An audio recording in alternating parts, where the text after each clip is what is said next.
กรมวันนี้ที่ในห้ามก้นให้การเป็นก็หักกันการมีไส้หนุ่มอ่อนก้นหนึ่งเตรียมลิกส่งถึงไม่เล่นก้นทางดีเขานั่นเหมือนไม่เลี้ยงก้นทางดีเขาเลยหันเพิ่นลีกันในก็ปีนั้นจะรับใส่กำขึ้นมาได้ๆว่าอยู่เย้าแล้วฮัดมาเตรียมลิกเขียวสู้เฮาล่ะในตีเต้มันไอ้ผู้ชายคนไอ้กว่าฮู้ขี้มาขี้ไก่สังมันใส่สังไรเตรียมลิกส่งสู้โหนาเขาความตีเนอร์สวรรค์มันใส่นั่นมันใส่วนบ่าโหนาเขาเลยอ่านด้วยลิกเตียนมันใส่ส่งสู้นั่นเย้าเยี่ยนเพิ่นซึ่งอะไรมันใส่กว่าสึงสิมีสังเย้าสังรัดขึ้นมาว่าถ้ามาสุติเกตสิเฮาก่อนเป็นสังเฮาห้ามเลยอยู่ลองในสุรัดลองยองอีสังล่ะในยันนั้นมันใส่ก่อสังไรเอามือมันก็ปีไปซุบโหนาเขานั่นกำเนืออยู่เย้าเมื่อพ้องย่ำหนังนั้นเป็นหัวหน้าเขาในก็วนว่าใช้ซื้อมันอยู่ลีลาดกว่ากุ้ยในเย้าย้อนปัวที่ห้องการที่ในทำนักนาว่าก้นเหตุการเตรียมเลยเป็นก็หักกันในนั่นเมื่อเลือนป่นมานั่นมีผู้ชายคนหนึ่งมีตั้งหักที่ในห้องการเสียซ้ำหมอปุนพรแลห้องการที่ในลืมออกการเสียมก้าไปเอาตั้งพิษว่าแทงก่อนอยู่เย้าแต่มันใช้ได้อ่ำเคยจำปักเปิดในเสียมก้าอ่านดีลัดพอความหักจู่หัวหน้าเขานั่นอยู่เย้าย้อนปัวมันอยู่เหนือลอยจมหัวหน้าเขาเสียพึกลอกไล่จะหือก็อ่ำเปลี่ยนมาเสียปอกสลาเขาสั่งไล่ลัดตีมันใจว่าเพราะว่าเขาลอกไล่เข้มเรียบในซึ้งและย้อนหักผู้ยิงก้อนหนึ่งเยี่ยวกดติเลยเก้ากันถถึงขึ้นฮอดมึงผีจันเจ็ดบนนะย้อนปื้ซึ่งนั่นเลยซ้ำว่าที่โครงการในหามซึ่งหือสีด้านไหนก็มันใจอ่ำเขาเสือย้อนปื้ซึ่งนั่นเลยมันใจก็สั่งไล่ตั้งเสือตั้งข้อสีย้อนหักหัวหน้าเขาอยู่ที่นั่นติ๊กย้อนนั้นหัวหน้าเขาสั่งไล่มาลัดตีมันใจว่าเจ้าของกลุ่มนี้ตีมาเสียด้วยนาการบ้านวันไหนในเย้าก้อยกาตอนตามมันใจแต่อ่ำเขาเสืออีสังลองในก้อยวนว่าตีเฮ็ดจึงหือลัดพกำหักจู่หัวหน้าเขาในนั่นก้อยตู้เฮ็ดสร้างอยู่นั่นเนี่ยจู่ขับตวนมิเลเฮากำเหลียวเล่ความมันอีนึงค่ะกวนแล้วกูจะได้อ่อนกันตุกจะลงว่าเฮ้ยไอ้นี่ฮัดจ้ามาฮะก่อมไปต้นยำหันเผอฮัดหมุนมือนี่กลัวมือ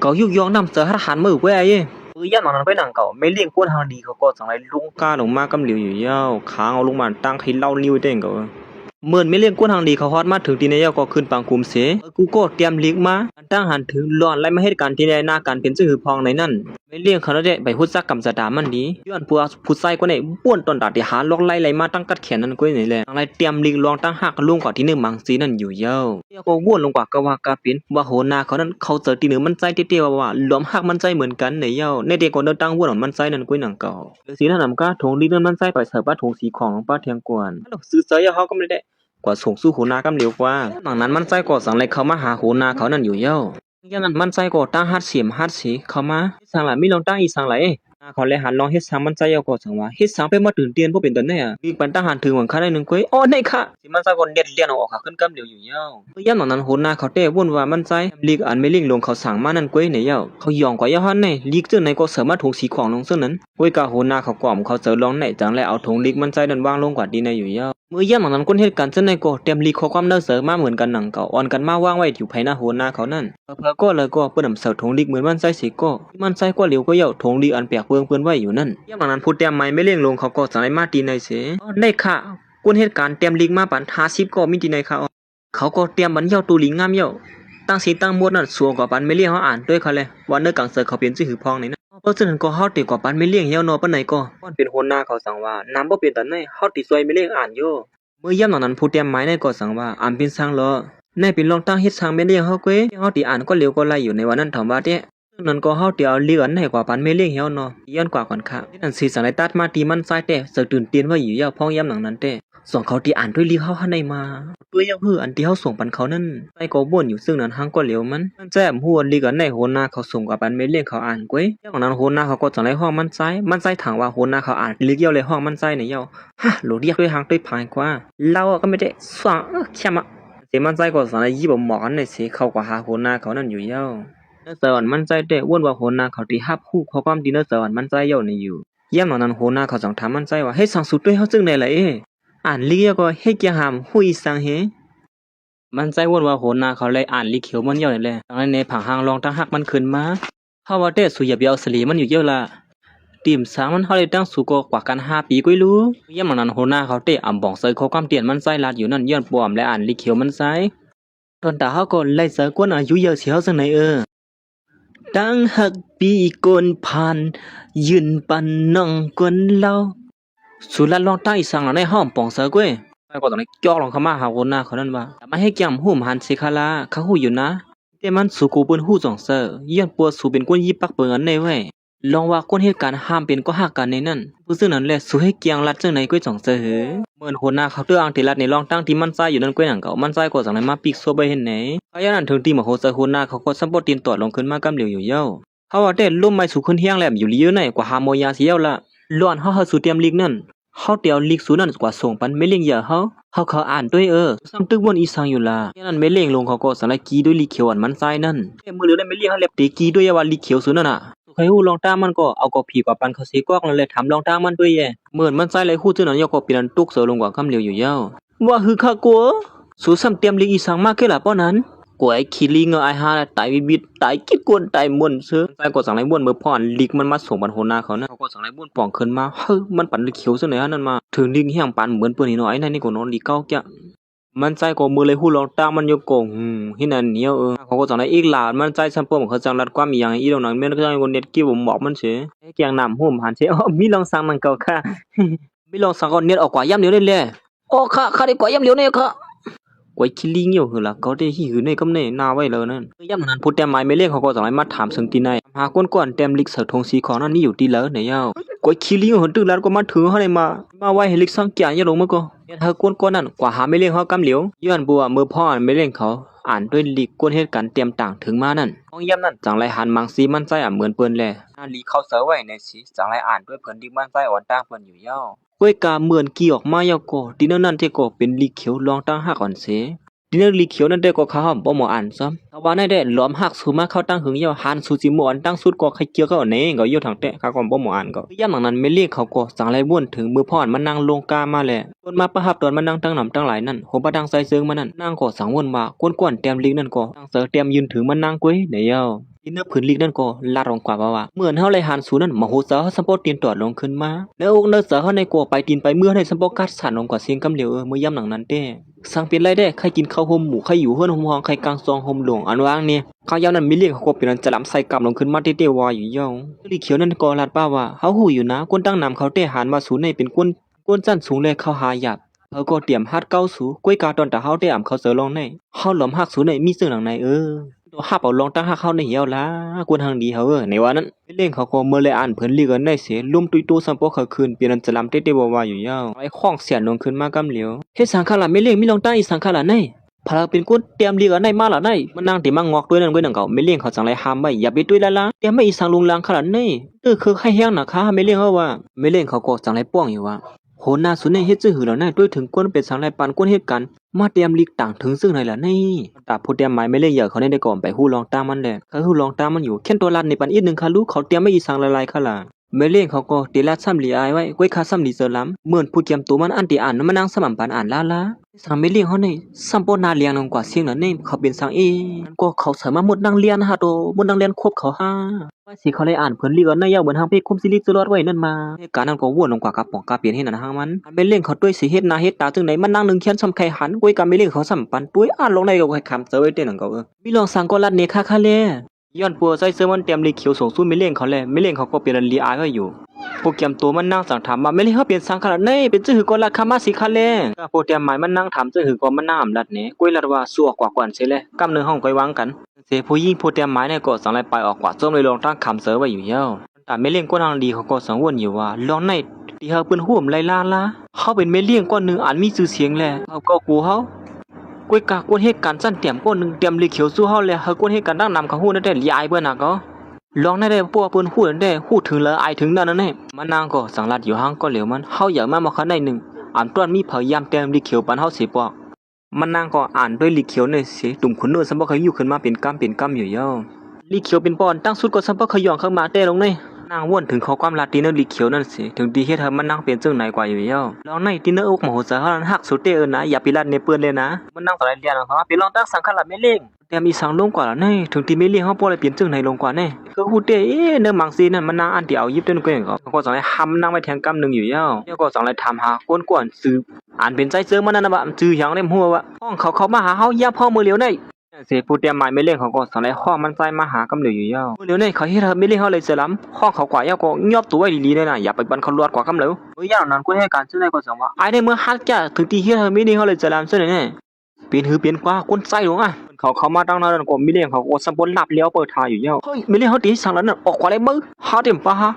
มือยันหนังนั้นไม่เลี้ยงก้นหาลีเขาก็สั่งให้ด้วยก้นซื้อได้สิเฮ้ยที่สั่งเขามานำพวกปิ่นตันได้แล้วเนี่ยไม่เจอต้นตาลไม่เลี้ยงเขาสุดสัมติไม่เจออีสังออกกว่าเลยที่เขามาอย่างละเนี่ยสิไม่เลี้ยงเขาก็สั่งให้เอาโปรแกรมตัวที่นี่ออกกว่าตั้งสีตั้งหมดอยู่เย้าผมบ้าตั้งสูนะออกกว่าย่ำเดียวเนี่ยใจเจอมันกว่าอันเดียวกว่ามันเจอชูกุ้ย ยังนั้นตอนตามมันใจได้กูนั่นได้อยู่สมบ่เคยหลานอยู่ว่ามันใจกูน่ะอะไรอยู่แหละอันติลัดขึ้นมาว่าอำเซอมันใจในอยู่พองยำนั้นมันใจก็สังหลายวนถึงขึ้นกวนเหตุการณ์ก็นึงเลียมยาลืมออกนั่นไม่เลี้ยงค่ะตั้งสินตั้งหมดนั้นมันเป็นรองถางพิษกุ้ยเขานี่ลองถางพิษอีสังเฮาได้ขับคือบ่สู่กำเหลียวย้อนบัวพองยำนั้นมันใจเลยกว่ายินมันกวนเหตุการณ์ของกันว่าฮักกุ้ยอำฮัดยอมฮับลองตั้งฮักซึ่งไหนอำมีลองมันเกียนแต่ว่าพอฮัดเฮ็ดกูหรือฮัดกวนเฮานี่ย้อนบ่ซึ่งนั้นมันใจก็สังวนว่าไม่เลี้ยงเขานี่จานจ้างกวนนั้นขี้กูเลยอันนั้นหมอยอมฮับลองเต้มันนั่นสิเปิ้นสิมันใจก็สังได้เตตาเชียนศักดิ์สิทธิ์โตสู้กว่าเป็นหือเปียนะฮะเพราะว่าเขาไล่ลูกเสือก็เลยฮัดเขาทำเสือในยาวบางนั้นมันใจก็สังได้เข้ามาหาไม่เลี้ยงเขานั่นสิลัดว่าสุดีคือก็เฮ็ดละเฮ้ยสุดีเฮ็ดสังละนี่เฮ็ดละสุขเฮ็ดจึงหือก็เนื้อตัวจัดในเฮาได้ดีเนื้อมือสูก็เฮาเปียงปัวหันเจอยาวว่าสุมาตาเฮาในก่อนในสุถามว่าเฮามารับมือยันนั้นเสียงเขาจังดังออกมาดังนอกในสิเสียงดังนั้นเขาสัมบ่ปานกว่าเสียงเฮาติเขาด้วยอยู่ข้างในผู้หญิงก็ในก็สังวนอยู่ว่าด้วยเหมือนว่าไม่เลี้ยงอำเขาเผาคู่ซ้ำร้องในทำไมจะได้ไม่เจอเงิมเข้ากว่าได้ดีๆมันนางสั่งว่าอำลูกเข้ากว่าก็ละเย้าในอยู่บางอย่างนั้นใจเจอมันก็เฮ็ดเหมือนเจอหนังอำกูนั่นหนึ่งเก่ากะทีนั้นจะได้กูเยียวซ้ำบ่เคยหลันเฮ็ดแล้วสุขเฮ็ดจึงหือก็ห้อมตอบเถียงอีสังสูขึ้นนะครับผมเป็นละผู้ชายก่อนฮักสุสิเปิ้นตีนั้นสัตว์ปานมันนั่นเป็นสร้างละสวมฮัดเฮ็ดเยาห้าเมื่ออย่างนั้นไม่เลี้ยงเขาก็เปลี่ยนบ่นกว้างว่าอยู่ตีเฮ็ดคืออำเฮ็ดเนี่ยก็และหันลองตั้งน้ำเสวนมันใจนั่นก็เป็นเจ้าอ่อนเมาลอยๆอยู่เย้าเหมือนด้วยสายงานที่เล็บใครแล้วงอนี่มั้งฮะก็คำไรอยู่ว่าเขาตีเรียนเที่ยงหาในเจืองซึ่งเนี่ยหยอกเรียนตาเนี่ยก็ไม่ได้ก๋วยหลายๆอยู่มาเพิ่งเฮ็ดเตี้ยได้มั้งโจกาสวมไปเฮ็ดเท่าเนี่ยเฮาย้อนสวยลอง1 2ทีไรหือว่าเต้อย่าไปเจอเลี้ยวในเหี่ยมเฮาเย้ามือสุนัดมาเงียนคอเฮาเนี่ยเอาล่ะน้ำตาก็มีหนูหยอดเฉยไหนเอามือยันนั้นมันใจก็สังไรไหวลงมาเหมือนจึงหนังน้ำตายิงหวยนั่นเก่ามันก็มันเอาน้ำถอกเสมอไกลนั่นขนาดไหนสองสู้หือเมื่อเฮาเลยมาสุกต่อหน้าสู้ซึ่งเนาะเย้าตีเนโอมาหัวเสือเฮาในใครคว้าของว่าปันสู้กำเหลียวเนี่ยเลี้ยงเขาก็ตกเสือเขาความรัดมันใจเสียตัวซับบ่สั่นกว่าเสียงอยู่เย้าเย้าก็สังวนอยู่ที่นั่นจำว่าเขาเตี้ยเลยเขาห้องหายเตี้ยนั่นมาติเตี้ยเขาเฮ็ดเกียงให้นั่นนักสู้จัดปันเฮาในเพราะว่าอำเลยอยู่ร่วมจำสูนในก็มีลองอย่างอีสังเย้ามาละมาเหี่ยมเบียดเฮาละสองสู้มือพ่อนเฮาโทรหันสู้เป็นปอดด้านสุดนั่นตีเนโอหมูเสือเฮาได้เต้เหมือนเขาจอกกว่าปันสู้กำเหลียวเย้าสู้ตื้อลัดกว่ามีซ้ำไล่ลองไล่ตาอยู่จังไหนติ๊กๆล่ะในห้อมเข้าถ่อมเข้าก้อนสุดีมาลัดจังได๋แฮงเนี่ยว่าเฮ้ยเอาเลี้ยวเตี้ยนั่นมาเมื่ออย่างนั้นไม่เลี้ยงเขาก็จะยีบเลี้ยวนั่นขึ้นมาสิเกาดิเฮ็ดมื้อเตี้ยนี่มันใส่ก็จังไรบ่เฮาฮักสุเต้นี่ที่เฮาเต้ก็เฮ็ดแม่จังที่ว่าจังไรมันใส่ก็จังไรยีบหมอกนั่นสิมาเสียบบันตีมือไม่เลี้ยงเขานั่นกำเหลียวอยู่เย้าเมื่อสุขเฮ็ดที่เฮาบ่เป็นตันไหนก็ห้ามละบ่ได้ก็เฮารับหูรับตาเปิดถ่อมสุเย้านี่เลี้ยงเขาก็อำฮัดแหมมันใส่เลยจังว่าเพราะฉะนั้นเฮาติลืบสู่ออกการมื้อเลี้ยวนี่นะแล้วนั้นมันใส่ก็เน็ตก็เก็บบ่เลี้ยวนั่นมาสิละว่าเพราะว่าเฮาไหลลองตั้งหักตีศูนย์ได้เฮาสืบอยู่ก็มีสังห้ำคำเหลียวละเฮาเนี่ยมันเคยอยู่ว่ามึงกวนเนี่ยเมื่อยามหลังนั้นไม่เล่นเขาก็ฮู้ติว่าหือมันใจสิอีเด้อว่าจังลาดว่าสัวกว่าให้รู้เฮาเคยหาหน้าสุเย้าเพราะฉะนั้นสุติลือเฮาออกกันอยู่ฮะไม่เล่นเขาก็สังลาดติมันใจว่าเฮาได้ตัดเงินเดือนสู1เหรียญอ้อมเจ้า1ปีเฮาได้ตัดเป็นหลายๆปีก่อนได้ก่อนไม่เล่นเขาเตรียมลือมันใจออกให้นั่นก้อยหนังเก่าใครฮักก็ฮักแลป้อมฮักโอเขาก็ปล่อยว่าตีเนอร์อกหมอโหเจ้าเฮานั่นเด้ไว้บันสุก็เหลียวก็เยาว่าก็แลออกก็แลเหมือนมันใจตีออกมานั่นก้อยหนังก็มันใจก็สังลัดป้าเทียงว่าเฮาติลัดในสวยสิซัมบาเฮาติก็อยู่ดีแล้วก็ตัวเฮาเนี่ยเป็นตอนตาสูก็เหลียวก็เยาว่านะเลี้ยงเขาก็จะลืมมันใจแทงกำนึงอยู่เยามันใจก็เรียนก็ลีก็ตีออกมาสินี่ลวดหาได้กำไรเด้เฮ้ยคุยมายานแทนตั้งในที่นั้นน่ะสิเฮ็ดลองสั่งถึงที่เฮ็ดให้มีเลี้ยงเฮาเลยสลามซึ่งไหนนั่นเต็มฮู้เขาทำเอาก้อยละหาได้สว่างเฮเหมือนเขาจะในดิลามซ้อมนั่นก้อยหนังเก่ายิ่งก็ได้จังว่าอย่าไปกว่าซ้อมเขาเยาสีสันตัดมาดีไม่เล่นเขาตึกวนถึงความละอ่อนมันไส้นั่นวนเสคำอกคำเซออยู่ห้างก็เหลียวมันเฮ็ดนั้นมันนั่งก็สังลัดขึ้นมาอยู่ว่าสีมือก็เรียกตัวใหญ่ได้เป็นคนยิ่งอ่อนอันมีสีเสียงใหญ่ขึ้นมาเยาก็เป็นไม่เล่นลงสะห้องกันมีผู้ชายก็เลยฮัดมาเกาเฮาก้อยกาว่านำถึงว่าตีมีสูฮัดมาด้วยนาเฮาเสเยาก็มาเกาเฮาซึ่งไหนนั่นหรือสินั่นต้นยามีเผยมาปั่นหมอกเฮาซึ่งไหนเสปอมือย่ำหลังนั้นมันน่าก็สังยิบขึ้นมาหมอกอันใจเสือมันวางไว้นั่นอยู่เย้าหมอกอันตั้งสุดอันผู้ใจปันหมอกอันนั่งตวนใจหึกลางหนวมด้วยลูกน้องมันนั่งสมาหารแมนเฮ้ยไปเลี้ยวให้สังขารนั่นตั้งรอดีไอเลยสังไรเอาเสื่อมเป็นกำเหลวอยู่เย้าเฮ้ยมันเหมือนเจ้าหน้าอันสูงนั่นนะสังสุเข้ามาตั้งมันต่อยภาคตูแล้วเนี่ยเพราะฉะนั้นก็คาที่ย้อนออกปากก่อนค่ะก้ามก่อนเลยนะไม่เลี้ยงเขาก็เฮ็ดเจ้าหน้ามีรองอีสังเป็นบ้านนั่นเสียเจ้าก็รัดในรองตั้งหลอนใจซึ่งมันมาหามันนั่นผู้ชายคนไหนใครมาเอาเสือเฮาคือดีเลยขึ้นจ้านั้นมายองกวนเฮาซึ่งไหนนี่เขาดัดว่าเฮาหน้าตาเฮาในเหมือนเมเขาในว่าย้อนเบอร์เจ้านั้นแหละเอาหมออันไหนมายืนปันเฮานั่นยึงย่าก็ลัดว่าเฮาเป็นเมเก็บเขาในว่านั่นเฮาเป็นเมเขาก็นึงในว่าเราลาลิวาเต้เนาะเสือขยมไม่เลี้ยงมันนางก็ลองแหนมขยมสีนั่นก็โอ้เป็นชื่อนั้นก้อยขานั่นป้อนไหน อยู่ว่ามีสังลงลังนะข้าสมปตกเสลงกว่าเพราะฉะนั้นก็คาดิย้อนกว่าก่อนค่ะออกไปแล้วแหละอ๋อค่ะสิลูกน้องมันไปออกนั่นก้อยนั่นก็ฮ่าสมปรวมเสลงกว่าเตะญาติถูกยอบลายเย้าหือล่ะในเฮาน้องมันนั่งก็หมอกมันตั้งน้องนั่นจังวนได้ขึ้นมาเฮ้นั่นหมอก12สีเหลียงปืนตวนกันลองตั้งก็ฮักก้อยหือล่ะนั่นเฮ้มีเลี้ยงเฮานี่ลาลิวาก็โยนได้มาก็วนกวางซอมมันหีดอกก็เฮ็ดอันเสถึงมายามกลางคืนมานั่งก็ตึกมาวนจอมหลอนใส่ซึ่งมันมาตอนหมอกมันนั่งอยู่นั่นหอมและเปลี่ยนแหลนสูเตนะตั้งเตะโทหันสูในเฮาสำปนละหักเมียนสุยเฮ็ดอันเสมันนั่งวนถือรองในเสเหมือนหางมีหลอมเจอใครหักหรือใส่ซึ่งมันขึ้นมามือย่ำหลังนั้นมันนั่งก็สังไรวนถึงขึ้นมือพ่อมันนั่งขึ้นเฮ็ดนั่นเพราะว่าเขาเป็นคนมักมีแหละมือเฮามาห้องเฮ็ดก็มีกากะขันเยอะมาส่งมือลงกาเสมีผู้ชาย2ก็ด้วยมันนั่งผู้ชายแทงก็1สังไรขึ้นว่าเฮ้ยมื้อดิตัวอย่างนั้นเขาเป็นลูกหญิงมหาเศรษฐีหลวงนั่นให้มันคือเธอก็นั่งเขาก็ไม่เคยฮู้ก็กว่าละ5ช่องละเมื่อมันนั่งมาเป็นเจ้าห้องการหลวงก็มีผู้ชายก็เลยเขาด้วยนามันนะเขาด้วยนาแจ่มเสริมฮัดด้วยนาปกติว่าจังไหนแต่ไผตั้งหาผู้แจ้นว่านั่นแต่มันนั่งลวดมีอะไรเลี้ยวมันนั่งก็กินตั้งกินดีแล้วนั่นก็ผีก็เหลียวก้อยหันกูฮักเปิ้นฮักกันเนี่ยก็มันนั่งก็เหมือนลมคอยไปอยู่หนังเก่ามีอยู่วันหนึ่งมือพ้องฝนตกนั่นผู้หญิงก้อนหนึ่งมาเปิ้ก็ฮักมันอยู่ตอนตามันนั่งแต่มีลูกน้องพระกังซวงปันผู้หญิงก้อนมันนั่งโทรหานั่นแต่เขา2ก้อนเนี่ยมีซวงอีสังก้อยกาสมาคำไรกลางซองซ้อมขันสีตาในก็ลองตั้งหักติมอกมโหเสนั่นแต่เหมือนแลบมีล้วนเลือสิมันนั่งนุ่งซื้อจำกันอันเหลียวก้อยก็เห็นในก็ปิ้งปัวหันเสยเย้าลองตั้งปิ้งปัวมานั่งสมามีเงินสิตาก็ลองในเอาอำไรมานั่งก็2วนถึงป้าเมื่อพ่อมานั่งก่อตั้งปักเปิงกันในขึ้นมาเสียทำก้นเหตุการณ์เป็นก็หักกันแต่ตั้งแต่นั้นมานั่งก็1แค่นมีก้นหักสีเรายันเพื่อนนั้นพวกผู้หญิงเขาได้เพราะว่าหังลีนาแล้วก็มีก้นไข่เก้าให้นั่นนี่เพื่อนไข่เก้ากับเพื่อนฮัดเก้าเองก่อนเนี่ย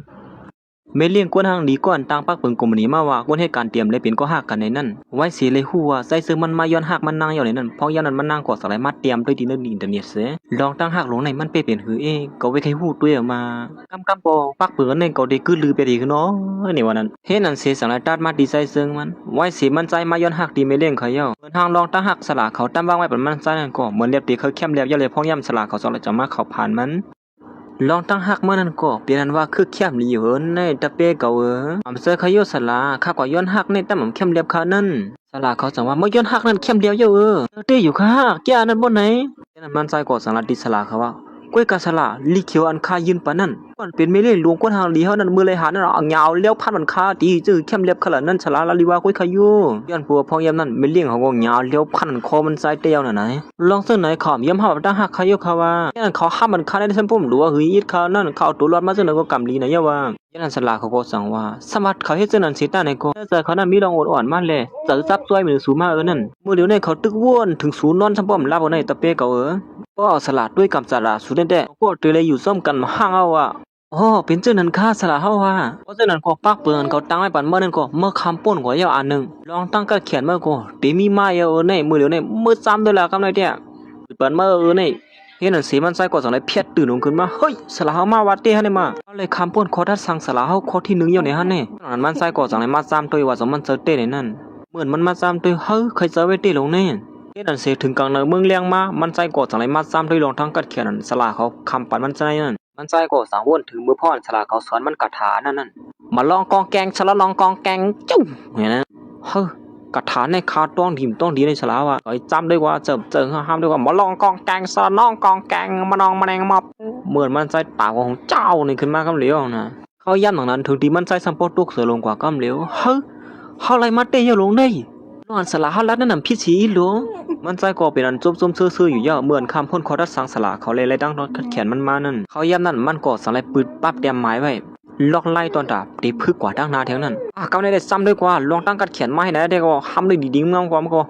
ในได้ก็ล็อกไล่หิ่งอันว่างนี่มันใจก็สวมเสื้อหนาลายยาเกินพึกกระถามันอยู่ที่เนื้อกลางตรงหน้าให้เห็นนั้นเสียถึงเขาย้ำเหตุการณ์เนี่ยก็มันใจอ่ำไรมาเหตุการณ์เชื่อหนังเปิ้นเหมือนไม่เล่งเขาเข้ามาที่ห้องการก่อมหันมันใจ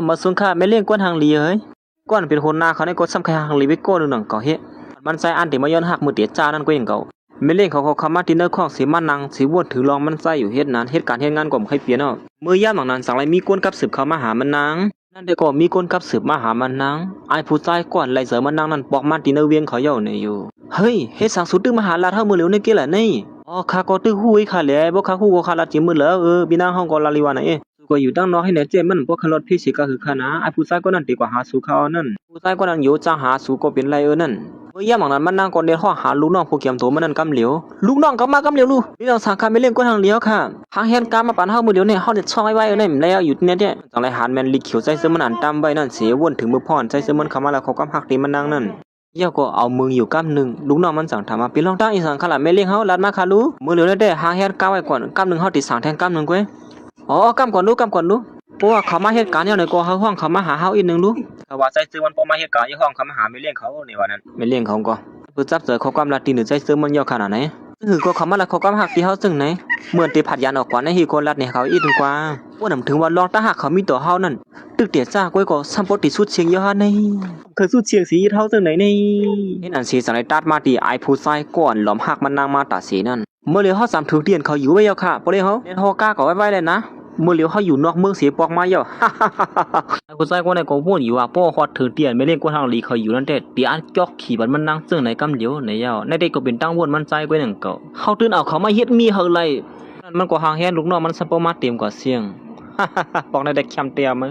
เมื่อเตียมันเขาถามว่าเขามีข้อยำดีตอนต่างที่มาทบสู่เยาบ่นำถึงว่าสุติมาเสียด้วยนาการสุติในกับในเด็กเขาตื่นมายาสุลีกว่าน้องมันใจก็หมอยองโกนมันใจแก่งก็ยินดีจอมจอมไปเลยค่ะเมื่อรัดความในหมอจะใส่เขาเตะลงแน่เมื่อรัดความบอกว่าเอาใจก็จะไหนก็ปันเงินชูเหรอเอาเลยไอ้เมื่อเงินชูเมื่อเป็นไอ้ก็เงินจ่ายใครก็ซื้ออย่างก็ซื้อเลยเขาช่วยเอาตัวก็อะไรนั่นตัวเยอะค่ะพอเลี้ยงห้องในห้างดีเตะค่ะไอ้นี่ก็อะไรเงินเนี่ยก็เอาดิเพิ่นเมื่อในก็หมอรัดความวันแก่งก็ในถูกหูเมียนใจก็แก่งก็เอาเลยเพราะก็อะไรอย่างก็เอาวนลังเงินจะไหนเงินเขกก็ลงหม้อสองเขกเงินเก่าก็มันจะนั่นเสียสังไรตัดมาตีห้องกันนั่นก่อนเป็นโหนาใจเจอมันก็มาด้วยถึงข้าวยำนายาใจเจอมันมาเฮ็ดกันให้สั่งข้าวยำนายาอันไปมาเฮ็ดกันนั่นนี่สัมพอละ10 โมงไปก็อันไปมาแล้วเขากลุ่มกว่าแล้วเกี่ยล่ะแต่ไม่เรียกกวนทางดีเขาเนี่ยก็เปิดด้วยใจเจอมันมาอยู่ให้นั่นติ๊กๆมันมาลาดว่าใจเจอมันอันไปมาเฮ็ดกันน่ะอยู่เฮ็ดสั่งข้าวนายาไปมาเฮ็ดกันจะไล่มันอยู่เพราะฉะนั้นก็คาดหูหน้าเขากับสืบหาเขายังบ่เหลียวนี่ครับตอนตาไม่เรียกเลยก็มองเปิดเสียงตังใจเจอมันอยู่ให้นั่นย้อนปัวไอ้ผู้ชายคนนั้นติเขามาหามันนางเย้าเนี่ยว่าซ้ำป้อมขึ้นใจขึ้นคอก็เฮ็ดแล้วสามเสริมมันนั่งก็จะเลยมาถามที่คนเหตุการณ์นั้นว่าให้สั่งเขาไปมาเหตุการณ์แทนกว่านั้นเด้ข้าก็มู้นะเน็ตกับสืบหาเขามาเหตุการณ์กำเดียวเลยที่เขามองป้ายเขาอยู่นี่ไว้เสียผู้ยิงก็ในไปออกกว่านั้นก้อยหนังเก่าว่าเป็นโหนาก้นทางดีเขานั่นก็จะเลยไปเขามาหาถามหามันใจแทงก้อนหนึ่งเหมือนกันเขาไปมาเหตุการณ์กว่านั้นเด้ผมฮู้ข้านะข้าก็ฮู้เว้ยหมดจุนเขาจะไหนก็เมื่อเลยหานเจ้านั้นจะเลยอุบกันว่าไอ้เนี่ยให้อย่างมือเหลียวเนี่ยเขาเตรียมลิกส่งถึงไม่เลี้ยงเขาเนี่ยเผอก็กำมาถามหามันเขาว่าได้มันได้ยากกินดีเดียวครับเลยแท้เจอว่าเขาที่เฮ็ดเธอไม่เลี้ยงเขาจะนำมีสังตั้มฮู้ก็ว่านั่นกวนเขาเนี่ยหลุมอยู่บ่เศร้าเพราะว่าอยู่ดีๆก็ได้เฮ็ดการฮือนั่นน่ะลาดเมื่อบ่เขาเฮ็ดไหนที่ใหญ่เยิงมันละไอ้เนี่ยเป็นการเว้ยน่ะคำฮู้ว่าใจเจอมันน่ะกอดถูกตาหูถึงเจอไม่เลี้ยงมันเปียดนั่นเสียใจต้านมาดีใจเจอมันอันพึกลอกไล่มันอยู่ที่เนื้อกลางตรงหน้าเนี่ยอ่องจริงๆอ่างกึ่งโดดลอกไล่ก็ได้บ่แค้นเต่งก็ได้มื้อเอาลมไม้ซะว่าปิวเฮ็ดไหนมันก็ใส่เฮียงยุกตัวขึ้นกว่าด้วยลองไปเป็นหือมาเห็นมันยุกตัวขึ้นกว่าโลวินกลางเขาก็เลยเต็มเลยเนี่ยมีปีก็มินกว่ากำเหลียวก็เลยนี่โลแกเตะปัวมันตึกพึ่งอยู่เลยไปแม่นไล่มันจังได๋คิดตัวออกมา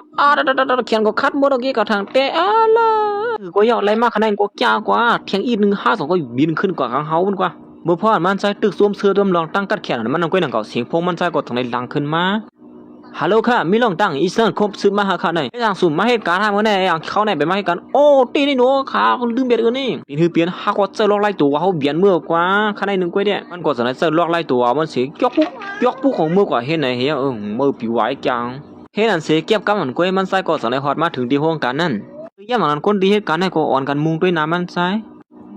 สุดด้วยเขาเกี่ยหน้าก็ได้มันหางดีนะฮะตัวเมื่อเฮ็ดจื้อเฮ็ดหลายเนี่ยซ้ำเฮ็ดอีสังหลายเมื่อดูลูกเขาได้เมื่อตึงมาหาเหตุการณ์ก้อยเหตุการณ์ซับบ่ลือฮือกินข้าวว่านกันแล้วเนี่ยยันแต่ก็โฮมเหตุการณ์มันฉะนั้นก็สอนกันลาดขึ้นว่า2สู้หือสุมาโตดืนเขายาม3ชั่วโมงเนี่ยสู้เขาตั้ง3ชั่วโมงเนี่ยโหหน้าเฮาได้มาถามหาศูนย์ในอ่ำยอม3กันนงอยู่เมลี่เฮาก็มาถามหาศูนย์ในก็อ่ำยอม3กันเหมือนกันเขานี่มันก็เฮ็ดอีสังลุงลังไว้ก็ว่ามันเป็นหยั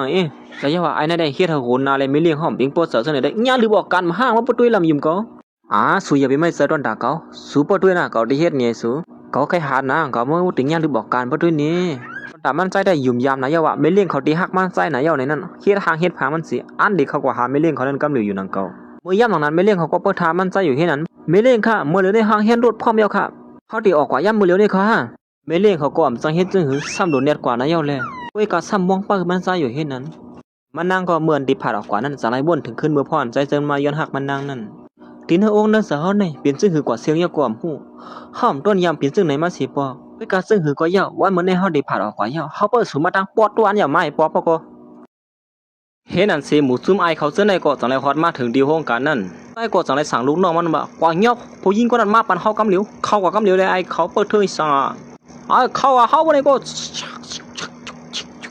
เห็นอันเสเหมือนเขาฮอดมาถึงดินเนอร์รีบมันก็ไอผู้ใส่ก็ในสั่งลาตีลูกน้องมันนั่นว่าหางเฮียนไว้มันข้องเขาอันนึงเพราะว่าเฮาเงียบเขาไรมาอย่างเนี้ยเฮาเด็กเขานอกปันเขาดินเนอร์ข้องอันที่สางเฮียนไว้ปันเฮานั่นกว่ามันเตรียมเลยซุ่มเขายามมันนั่นน่ะยิงข้าอย่าไปไม่เจอข้าไหว้บันปืนพรคันในกุ้ยค่ะครับขึงส้มเลยกำมือเขาเลยกำโยโย่ค่ะนั่นสีสันเลยตัดมาตีไม่เลี้ยงก้นหางหลีขออันมองเปิดใส่เสื้อมันอยู่นั่นด้วยการมันนางเปิดซื้อหึงโกใส่เสื้อมันมาละเลยมันนางก็จังเลยเฮ็ดคู่เฮ็ดเลี้ยงมันเสียเฮ็ดสางวันเหมือนในเฮาเปิดสูตั้งวันเนี่ยซ้ำมาให้ปอกแล้วแน่สมาธิเปลี่ยนซื้อหึก็เยี่ยวไอเป็นหลายนั่นก็ตีฮอดมาถึงเยี่ยวเฮาที่อยู่เสื้อนั้นได้เป็นการมันเยี่ยวเปลี่ยนปอกกับมันตั้งสุดเฮาที่ได้ทบกันก็เป็นกำนึงสุดเหมือนกันเยี่ยวเสียมันนางก็อันที่ปล่อยออกกว่าเฮายามนั้นก้อยหนังเก่าใส่เสื้อมันก็จังเลยฮอดมาถึงสุเป็นสังแล้วแน่เฮามาให้นะมื้อเร็วนี่เสื้อมันก็หันหน้าตามันหน้าบ่เขาลีเลยจังถามว่าเฮ้ยสุเป็นสังกว่าละแน่ก้อยกะสุมาในมันโตลื่นน่ะป่นตีเยี่ยวไอเป็นหลานในก็สัมปติฮอดมาถึงที่ห้องการในเยี่ยวเขาจะได้ก็ขึ้นมาที่เนื้อดิบนั่นก็มีตั้งเสื้อลงขึ้นมาน่ะ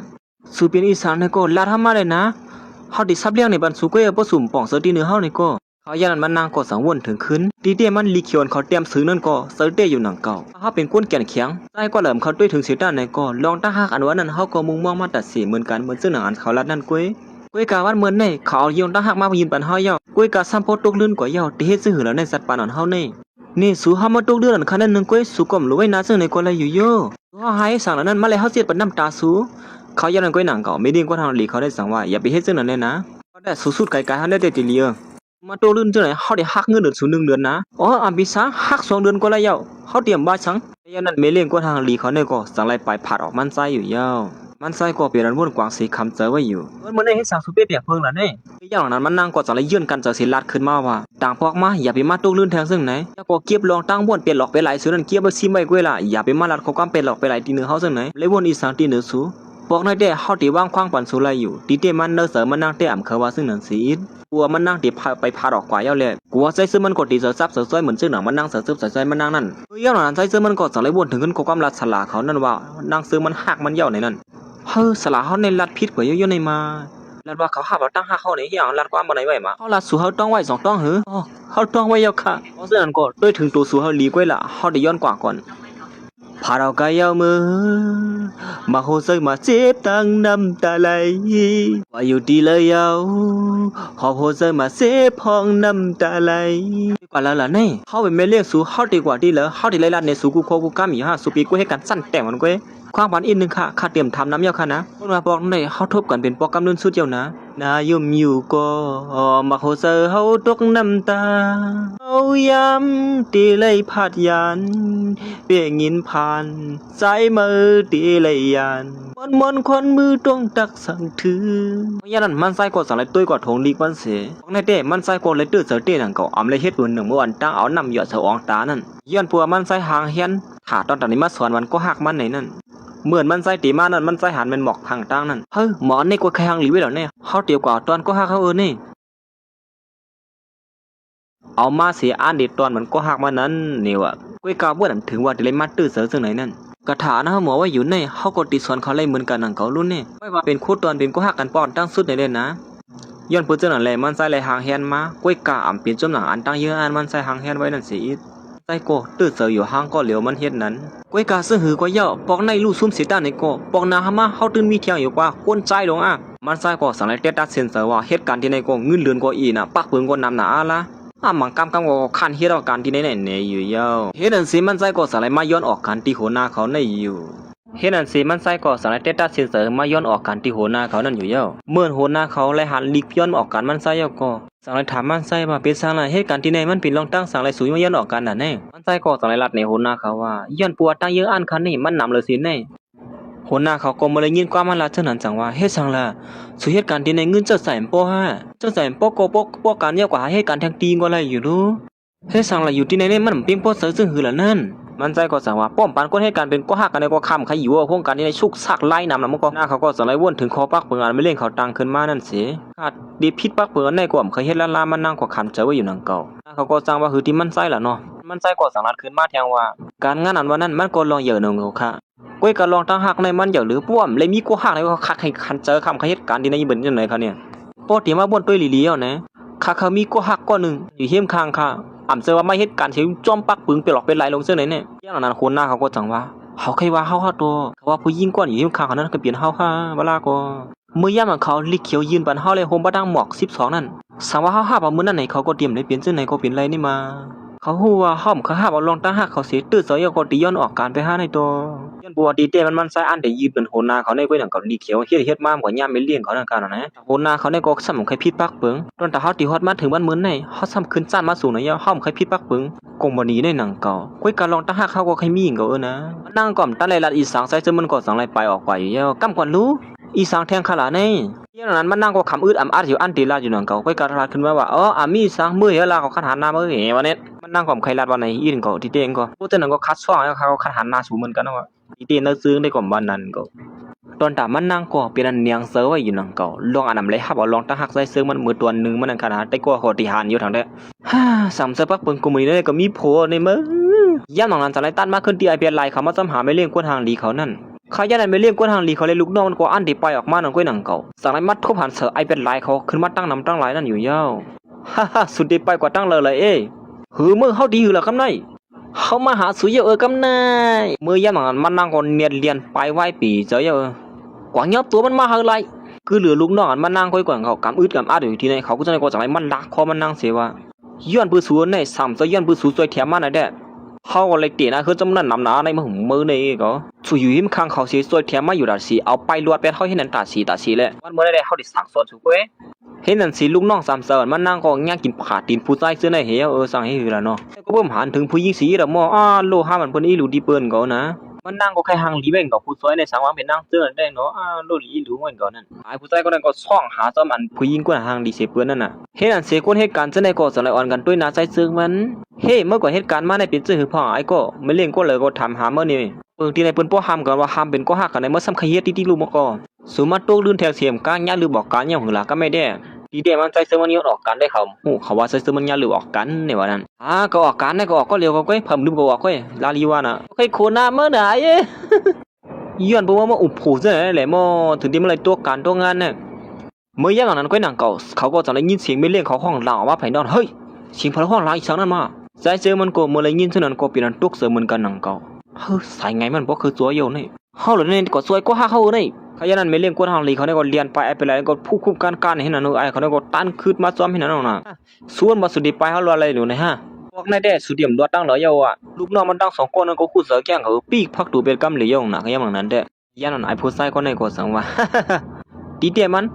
สุไลกุมเนียในมาเนี่ยสั่งว่าซุ่มไลกุมเนียในมาเนี่ยเขาก็ไม่เคยเห็นตื้อตัวสุยก็หึงเขาทางลีสุดันสัมปมจันจะให้อินนะวะย้อนบัวสุเฮ็ดเฮาเลยหากินหยับ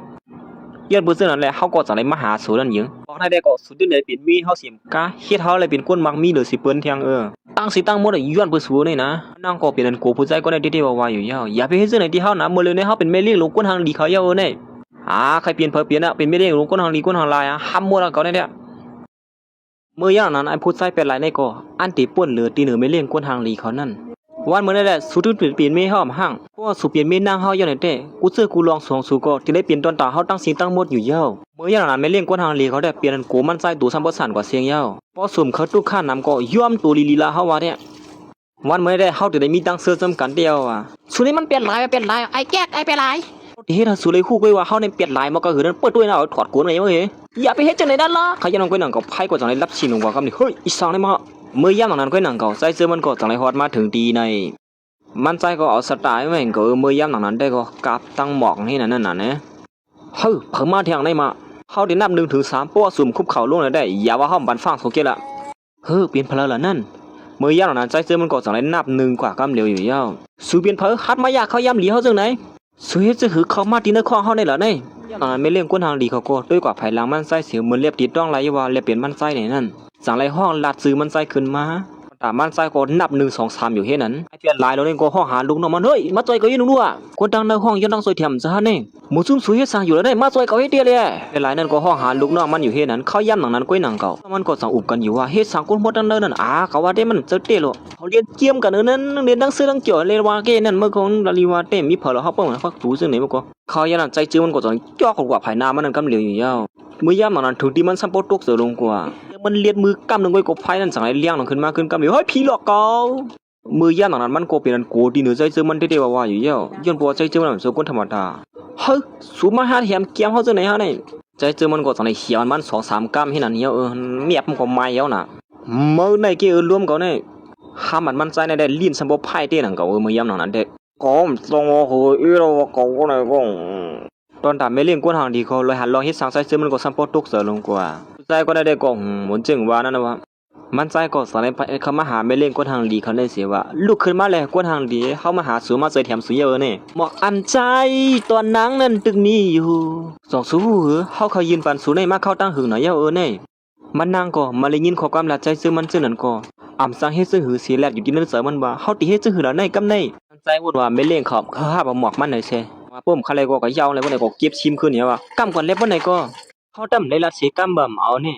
กลุ่มนี้ห้องก็ยาวเหี่ยวแล้วก็คาดว่าเขาเป็นคนต่างกันมากก็ยัดเหลียวก็เป็นบาหังก็ยิ่งมาเสียมันนั่งก็ตรงไหนห้าบลองตั้งหักนี่หรือใจซื้อมันกำเหลียวเหี่ยวมันหลบอยู่ในจิมือไกลหรอโม่3 เสือนั้นมันก็หือดีมาถึงรอดลองไล่หรอนั่นช่างไอ้นั่นจะมาถึงไหนก็นั่นเหี่ยวว่าสุกก็คลายมาหือเหี่ยว2 เสือเหมือนมันจะอันเดี๋ยวมาหอมเกียมอยู่นั่นกุ้ยนั่นก็ไม่เลี้ยงเขาจอดอีน้ำไว้อย่าไปเฮ็ดนั่นละถ้าหมอกสุยก็อันดิหอมเกียมกันกำเหลียวนั่นเป็นการนะมั้งแค่นั้นมันใจก็สั่งขึ้นละแทงว่าถ้าหา2ก็มาเป็นก็หักกันเหี่ยวละเฮาว่าเด้ฮะชัวหือก็มันใจก็สั่งขึ้นว่าเฮาละเที่ยงบ่ไปดอกนะซุ่มไปป่องใส่ก่อนนั่นไหนที่เฮาเกี่ยวกอบเนี่ยซุเนี่ยเฮาละว่าเฮาตั้งสูงมาเป็นก็หักกันเหี่ยวละในนี่เมื่อย่ำหลังนั้นมันนั่งก่อรีไอซีเอาอึดอาดลงกว่าเฮ็ดนั่นเปียเฮียงตีเป็นก็หักกันตั้งเฮาได้มันหยาบพอเป็นดอกในฮะดอนั่นมันใจก็สารยิบมาเกียมหางเหลี่ยมมาเล่งเขานั้นว่าซื้อบ่หือก็เมื่อไกลแน่เฮาดำบ่ได้ยินดีๆกว่านั้นเมละแทงกำรั่วย่าหลังนั้นก็หนังเก่าไอ้ผู้ให้2 ตัวนั่นก็จะได้เรียนของเขามาหาปอเลี้ยงก็คุบเข่าให้แนวน่ะเฮ้ยเมื่อปอเลี้ยงเขาเฮ็ดสั่งนั้นหมูซุ่มเขามายันนี่สุยหังละได้ซุ่มตุ้ยเขาแล้วล่ะไอ้หมูซุ่มโหดให้ก็สั่งว่าให้สุคำปอเลี้ยงเขาอย่างนั้นน่ะก็ห้ำเมื่อเดียวในเมื่อหัวฮัดมาหิมก็หักปอเลี้ยงเขาจังได๋ได้กำได้ฮับเป้เนี่ยย่าหลังนั้นใจเสื้อมันก็จังได๋ซักอีนี่ตั้งได้วันสิฟ้าผ่าเขา2 ก้อนนั้นเปิ้นลำพิธีไว้ให้นั่นเหี่ยวเมื่อยาวๆล่ะเขา2 ตัวได้เขาย่าหลังนั้นแม่เลี้ยงเขาก็อาซุบๆเพิ่มก้มตุบแล้วสิอีดอกน่ะเฮ้ยเขาให้สั่งกว่านั้นมาเป็นหยังกว่าเอานั่นเฮาว่าแต่สุอย่าเบกว่าเขาเขา2 ก้อนนั่นอันเขาถามสุมาไกนั่นสุดดำไปต่อเขาสิกำ2 ตัวนั่นก็ปีนจูจีลงมาให้นั่นเหี่ยวเฮาละสุยอย่าเบกว่าเขาหมูซุ่มเขาไหนมาเขาลองตั้งหักเขาตั้ง2ในกีฬาเมื่อเหลียวในเด้เฮาถามสุเสียเมื่อไกสุดดำไปต่อเขาเนี่ยเฮ็ดอันเสมันใส่ก็สั่งเลยถามลองตั้งหักที่ไม่เลี้ยงเขาเฮ็ดซึ่งหือเลยสวมตอบคำถามเฮาล่ะว่าเฮาตั้ง2ก็เป็นก็หักกันในสุดดำตอบเขาสิกำมันนางก็อึดอาดอยู่ซึ่งนั่นสิคำเสือว่าอยู่นังเก่าพ่อย่ำหนังนั้นเด้ปอตีอำตอบซ้ำหักแม่นเย้าปอตีว่าตอบซ้ำกลุ่มนี้ว่าหามพ้นเหตุการณ์เป็นก็หักกันในถ้ำมันน่าเป็นคนต่างขึ้นมาใจเสือมันก็สั่งว่าตอบก็เฮ็ดไหนก็ร่วมกันได้ก็สุ่มตอบก็เฮาเฮ็ดไหนเฮียว่าบ่นั่นก็มันใจก็สั่งเอาน้ำมันเข้ามาจำๆเที่ยวก็เฮ็ดจึงไปก็เขาบ่นนั่นน่ะว่ามันใจก็สั่งให้สู่ปนั่งยิงกวนหางดีเขาในกำเหลียวเฮียเมื่อพ่อเขาตั้ง2ก็ตึกขี่กันอยู่นั่นก้อยหนังเก่าก็โฮมเหตุการณ์มันใจก็สั่งให้ฮอดมาถึงที่ไหนเมื่อไกลนั้นสิมันมองมาตั้งในนี่เมื่อว่าเฮ้ยอีสังนั้นไม่เลี้ยงเฮาหือแล้วนั่นกวยขี้ดิงเขาใจคิงลิงเยอะข้อมตั้งในหาทางเนาะเมื่อไกลนี่เฮ็ดอันสิเขา2ก็เน็ตเลียนออกมาขึ้นสินะว่าเฮ้อไอ้นี่กวยขี้ลิงมัวอย่าก่อมต้นยำหาในปอกก็มันเน่มธรรมดาหม่อมเรียนอันนี้เรียนอันเยอะๆลงเขา2ก็นี่ก็จังว่าไอ้นี่ป้องสังนั้นมาเต้นะไอ้นี่เป็นหลายแกมาเขาไม่เลี้ยงเฮาหมอก่อมต้นยำหันไม่เลี้ยงเฮาในตั้งกลุ่มนี้ได้ขึ้นมาสิคนเหตุการณ์เป็นก็หักกันซ้ำมาหำไอ้เป็นหลายในหมอกงหนาตาเป็นเกาแล้วมึงสุ2ก็ได้เป็นสังนั้นงานคำเฮาดอกก็ทางได้เขาหยองก็ทางได้มาเตียนพวกเลียดเอาให้ไหนจิมือไกลนี่ก็ด้วยเสียงเขาโอนอันมอเมดังนอกนั่นสิมือย่างนั้นโหนหน้าเขาอันอยู่ตั้งนั้นก็สั่งได้ยินเสียงเขาเฮ้ยเขาในอีสังอุบยังคนโอนอันมอเมกว่าเสียงละนี่เฮ้ยมุซุมสูเสียงลางอีสังโอนอันละนั่นตั้งก็สั่งได้วางปั๊บลิกมันเสียออกมาหามุซุมเขานั่นมุซุมสูเฮ็ดสังกันนั่นเสียงมันสะบ่ปานกว่าเสียงฮอดถึงดังนั้นพุ่นนี่แล้วว่าเมเลี้ยงก้นหางดีก้นหางลายช่างอมดันหูคอเมียวเหมือนกันเนี่ยอมใจช่างกับข้าห้ามดันหูดันหันเขานั่นฟังมันเองกันสุดว่าไม่เลี้ยงเขาให้สั่งก็ลาดนี่เขาเย็นนู้มีสั่งก็ข้าเขาก็ป้องแป้งไปเขาให้ขาเนี่ยเสียสายตัดมาขึ้นดีใจซื้อมันอันจอกกอบไม่เลี้ยงเขาไว้อยู่นั่นก ก็ไม่ได้เกี่ยนะพันเจอดีนะเขาแค่ห้ามก็ย่อลองตั้งหักเขาเนี่ยก็เลยจูบให้เนี่ยก็เมื่อย่างนั้นมันใส่ก็อันดีขอมันไม่เล่งเขาคืนมาในก้วยหนังเก่าเล่งเขาก็ย้อนบัวลีไอเลยจังแล้วอีนักมันใส่ปีนตาหายเลยว่ากำเหลียวเขาเฮ็ดอีสังกว่าแล้วในเจ้าก็ตรงนั้นเด็ดเลี้ยนออกมาดีนะปังปล่อยก้นทางดีเขาปีนตาหายเจ้านั่นฮ่ากำไปดันหูเจี๊ยจีมหลีมันก็บดซ้อมเป็นเก่าอะไรมันก็เสียมานั่งก็จังเรียนเกี่ยวลิ้นเกี่ยวหงออกมาน่ะมีตั้งซื้อดีไอเด็กกว่าหัวเรียนเจ้าไหนเนี่ยสุปอนตั้งสุเท่าลู่ซุ่มยองหือลาในกำในเตี้ยเขาตั้มไปตั้งในตั้งตัวเสียอิดมาก็ร้องในเป็ดสังในมันเป็นมาไว้บ่เป็ดแต่ในละไอ้ผู้ชายก็ในก็ตีรัดในคนหน้าเขาก่อมหันลัดย้อนปัวเป็นเมเลี้ยงเขาเลยตีรัดจึงหือก่อมแล้วในเขาหิวนี่มาขับเจ้าในตีรัดก็มันร้อยเจ้าก็ลาออกมาว่าเมเลี้ยงเขาจูบได้เป็นไรนั่นแหละกว่าขี้เงินในเขาตีหือนี่มาก็สั่งรัดขึ้นมาว่าอ๋อเขาเมื่อไงเขาลันลีเรียนยินกว่าไอ้ข้านั่นมีสั่งเขาค่ะอย่าไปมาซ้ำถึงซื้อเมเลี้ยงกว่าทางดีเขาภายหลังซึ่งได้มันดีถ่วมก้อยก็รัดในสูเฮอ๋อค่ะเขาเต็มรัดเพียงค่ะป้อนนั่นก็แย่มันก็นั่นก็ไม่เลี้ยงเขาก็เป็นอันลีไอเซเลียนออกมาตีนายไม่เลี้ยงเขาเป็นสังขารนั่นไอ้เขาสองคนได้คู่น่ะว่าไม่เลี้ยงเขาเป็นสังในนั้นมันน่ากลมสังยิ่งเขาน่ะให้สังขารไม่เลี้ยงเขาก็เป็นยังเขาในมันก็ยัดบินก็หมู่ซุ่มเขาเลยหันรอให้สังไม่เลี้ยงเขาก็เป็นอันปึ้งหูปึ้งตาไว้เลยไม่เลี้ยงเขาคักในบนใครหลังไล่ไว้ไหนมาไอ้ขาสองคนได้คู่ดีนะย่อน่ะว่าไม่เลี้ยงเขาเป็นหือในนั้นก้อยกาสัมหัดลัดจังไรวนถึงมือพ่ออันใจเจิงในไม่เลี้ยงเขาจูบกันอยู่นั่นก้อยเขาคู่ดีนะว่าไม่เลี้ยงเขาเป็นเจ้าไหนย้อนปืนสังในนั้นก้อยกาเขาตีลัดอกซ้ำเลยละโอ้หน้าเขาในกดจังไรเจ็ดลูกน้องมันบ่าโดยลาดนี่เขาอีนู้มันเป็นรองตั้งอีสังเต้ๆล่ะไหนลาดไหนอีเนี่ยเขาก็หุ่ม5อย่างหุ่ม5นั่นได้ดีเพิ่นว่าลาดตามได้สไลด์สุกซักเนี่ยเขาเนี่ยเหตุการณ์เขาเมื่อการเขานำนะอะไรมือยันของนั้นก็หนังเขาใจเจือมันก็จังไรเจ็ดชวบเจ็ดปากมันออกมาเนาะเฮ้ยเฮียนั่นมาตุ้ยก่อนน้ำเจ้าอ๋อว่าคือข้าคนนะเขาซึ่งว่าสูเลี้ยนออกการเนี่ยเหรอเขาได้ใครลาดนั่นได้หรือว่าคืออย่าเพิ่งสั่นใสๆข้าทำไปเลยกว่าตั้งเลยเขาได้ย้อนออกเหรอครับก็ยินมาเราก็ช่างเป็นก็ได้เจ้าเลยดิมึงเมื่ออย่างนั้นมันใจกว่าสารติโอนาเขานั่นว่าเพราะว่าข้ามออกการให้สมมันตีไรเขายืนข้าย้อนออกการเมื่อไกลนั่นปานข้าขึ้นเหี่ยวลาข้าว่าแท้ข้าเตรียมออกการเหี่ยวไอ้ย่านนั้นไม่เลี้ยงเขาก็สั่งให้งอออกมามันใจไอ้ผู้ใจคนไหนที่ว่าไอ้นี่เร่งอยู่ต้นไม่ดีเขาแค่เห็นอันเดียวในมึงไม่เลี้ยงเขาก็สั่งว่าสุย้อนออกการย่อมเสือหือเตรียมมาย้อนให้ขึ้นเหตุการณ์ขึ้นนี้หัง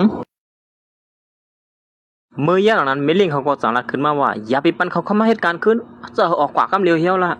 เมื่อย้อนออกเยาก็เตรียมเลยเข้ามาเหตุการณ์ขึ้นในเยานี่น่ะเซมิเล่งเขาก็จะได้ไปเขากว่าตั้งนั้นกำเร็วอยู่หือเมื่อหือนั่นมา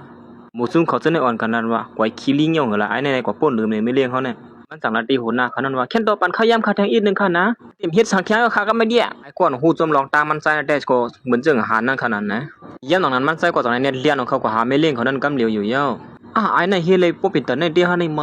าก็มีอ้ำเจ้าเหรอย่ำหลังนั้นคนเหตุการณ์เขาเสื้อน่ะผู้จำลองตามมันใจแต่ก็อ่อนกันบนกวางไว้อยู่ย่ำหลังนั้นแต่ก็จะอะไรมายีบแขนไม่เลี้ยงเขากำเร็วเสียบ่อยเขากำเร็วไหนอย่าไปเฮ็ดสังเขาเสียมันใจก็จะไหนกวดขึ้นเป็นไม่เลี้ยงเขานั้นกำเร็วอยู่เย้าเขาย่ำหลังนั้นคนเหตุการณ์ตั้งน้อยก็เลยก็มาฮัดเลียนเขากวดด้วยเสียก็แต่ก็สารตีไม่เลี้ยงเขานั้นว่ามันเขาย่ำคัดแทงอีกนึงเขาละไม่เลี้ยงก็ทางลีเขาเดี๋ยวในกว่าคาติมเฮ็ดแทงเยอะค่ะเดี๋ยวมันอันมันใจละจังนั้นก็มันตั้งใจเขาคนตั้งน้อยนั่นอะไรยินก้อยหลังนั้นมันใจก็ใจรัดโคกำตีได้จากเขาสองคนนั่นนี่สูเขาว่าแต่สูอย่าไปเฮ็ดซึ่งไหนเล่นนะอย่าไปเรียนตัวหนาอะไรแหละที่มันอีสังนามอยู่นั่นสูสัมปย้อนออกการย่อมจะหือเมื่อสวมเขาเหตุการณ์ที่ห้องการเฮาก็สูออกกว่าเสียแล้วที่มาสุกซักอยู่ที่ในเฮ็ดสังก็เมื่อย่านนั้นมันใจออกตื้นน้ำกว่าตั้งแล้วละสังย้อนลัดที่ไม่เล่นเขานั้นแทงอีออดอยู่ยาวไม่เล่นเขาก็สั่งมาเฮาดีปันฟังสูไว้นะส่วนว่าสูสวยแถมเฮาก็ได้นึงก้อยสุดที่เฮ็ดสังที่เฮาก็ไล่นี่ฮะก้อยก็ลองตั้งคัดสอนมันใจได้ก่อมยอมกันแล้วล่ะเมื่อไม่เล่นเขาอันที่ไปออกกว่านั้นก้อยนั่นก็มันใจก็จะได้ให้หาไม่แทงกำนึงอยู่ยาวสุดที่ละเจ้าในเฮ็ดสังหลายสุดเลยตั้งเฮาก็ซ้ำไปมีผัวมีเมียอีสังกันสองก็เป็นก็ฮักกันก็มันสังที่พี่อีสังล่ะทีมสังเฮาก็เป็นกวนอันติมีลองตั้งยังอ่านเหมือนกันก็ด้วยกว่าด้วยมาในเฮาตั้งสองคนในมันกึ่งแล้วกันนะว่าสุขฮู้ก็เฮาว่าแต่พร้อมจะจำเฮาเหี่ยวล่ะสมบ่นั่นแน่แต่ละพร้อมจะละอย่างนั้นก้อยหนังก็ผู้หญิงก่อนเป็นหัวหน้ามันใส่ก็ต้องเรียนเข้ามาที่ไหนมาถามหามันเฮ้สุก็มีดีแล้วไหนเฮ็ดสังล่ะอย่างนั้นมันใส่ก็กลัวหัวหน้าเขาฮู้ว่ามันก็ไม่เลี้ยงเขาในนั้นสังลัดคือนี่ไม่เลี้ยงเขานั่นว่าไม่เลี้ยงค่ะความมันเฮาอีกนึงค่ะนะต่างปอกมาค่ะเตรียมเฮ็ดพิษจังเด้อเที่ยงเหี่ยวค่ะอย่างนั้นหัวหน้าเขาก็ห้องหามันใส่มาอยู่เฮ็ดนั่นติ๊กอีหือล่ะติละจังหือล่ะไหนนี่สุดดังไม่เลี้ยงอ่อนเฮามีลองดังอีสังกันล่ะไม่เลี้ยงคนทางลีในก็กลัวผู้หญิงก็ได้มาเงียบไหลเลยจังว่าสุเป็นสุหาในต่อเฮาว่าแต่สุอย่าไปเข้ามาที่ไหนเย้าเมื่อเข้ามาตุย้อนที่เหตุการณ์ที่ในก็เป็นตอนไหนก็ปานหาเขาเหตุการณ์ขึ้นเหี่ยวแล้วปานนั้นก็อย่างนั้นผู้หญิงก่อนเป็นหัวหน้าเขานั้นก็จังว่าพวกไม่เลี้ยงเขาว่าในก็จังตีว่าหือล่ะเจ้ามันก็จังว่าไม่เลี้ยงค่ะเตียในกว่าข้าได้คัดใจเหตุการณ์กูเจอกูลวงตั้งอย่างอันขามีไว้นั่นค่ะนะในวันนั้นมันใส่ก็ก่อนเป็นหัวหน้ามันใส่ก็จังตีว่าหือแล้วเนาะจังว่าเพราะฉะนั้นก็ข้าได้เฮ็ดจำหนังคำสามไว้แล้วก็ค่ะ คาเดียนกว่าก่อนค่ะโอเคจุกว่าจะมาแกนร่วมกับบนลำกว่าเมื่อก่อนมือยันนั้นไม่เรียกเขาอ่านดีไปมันใจแทงอยู่เยอะปล่อยเขากับเร็วกว่าละอย่าไปซุกซักทีเนี่ยอย่าไปให้เสนอเลยนะสุดท้ายไปย้ำก่อนเลยจนผู้ชายสิบปอกคำเจอหือเหลี่ยมก่อนเลยมันซ้ำเสียงสั่งกันนั่งสูย้อนปัวเขาก็ย้ำก่อนเลยจนผู้หญิงสิบปอกนั่นนะในกิจการเขาได้นั่งสูมันกลมกับไก่สั่งกันนู้เหลี่ยมก่อนเลยก็เย้าสัวนั่นสิจะได้ตัดมาที่ไอ้ผู้ชายเป็นไรอันลืมตัวอยู่นั่นจะได้ตื่นขึ้นมาหน้าเขาก็เงียบผ่าตีนเพิ่มมาได้มาโอ้หน้าถือไว้ไหนนี่ผู้ชายคนไหนมันเปลี่ยนเผาได้หาลายตัวก็ไรมาไว้เบียดเจอมก็เสียดายน้ำกาห้องฟ้าผ่าบ้าเทียมคนก็ไรดียองอามจ้ามือย่ำหนังนั้นลูกน้องมันดังสองก็สั่งเลยตื่นขึ้นมาเหมือนกันหนังเก่าสู้สองตัวเนี่ยไรลวงซีดเฮียแต่เก่าเลยตื่นมาเจี๊ยบไหนมือซุ่มเงินในกระปันเงินซุ่มมือกลางบ้านน่ะเย้าหลายหลักไม่อ่อนกันเรียนไปจูจีจูจ้าเพิ่งมันเยอะแคบตีนหมอให้ตั้งลายเย้าถังแต่มือย่ำหนังนั้นนั่นเนียดจอกของขึ้นมาเหนือการนั่นกำเหลียวเนียดกว่าให้เตี้ยเลยกำลามาจำมาเลยสุกซักหมดเนี่ยไอ้เย่กำเหมือนมันขึ้นมาเหนือการก็ตึกป้องอยู่ว่าเมื่อเป็นเพอฮัดมาเหี่ยมเขาซะเนี่ยพอเล่นค่ะก้นนั้นมันเจอก้นธรรมดาค่ะนะก็หูยเลยเมื่อกับหูนาก็ซ่ามาในก็เจอเงินดังน้ำดังหลายเสียกว่าสร้างก้นนั้นที่ขายเหี่ยมก้นนั้นว่าขับขืนเป็นมันกำเหลียวมันเด็กใครเหือนะไอ้ได้แล้วกำเฮียงก็โซ่บเจี๊ยบปองก็พอเล่นใครขับขืนกำเหลียวไอ้ค่ะอย่าไปไม่จ้าค่ะนะเสียเขาก็จะไล่อ่อนเข็นขี่ก้าช่วงเมื่อกำเหลียวอยู่ย่าหลังนั้นใจเจอมันประมาณจู่หิมเขาก็ตันหานั่งขนาดนี้ผู้ชายคนไหนก็สั่งมาป้อมไรผู้ยิงกวดมันเดี่ยวมาเฮ็ดเมียนั่นก็ป้อมไรล่าเนี่ยขับขืนเป็นเขากำเหลียวแล้วลำไรก็กับเขาไปกำไรผมไรแหมวันนั้น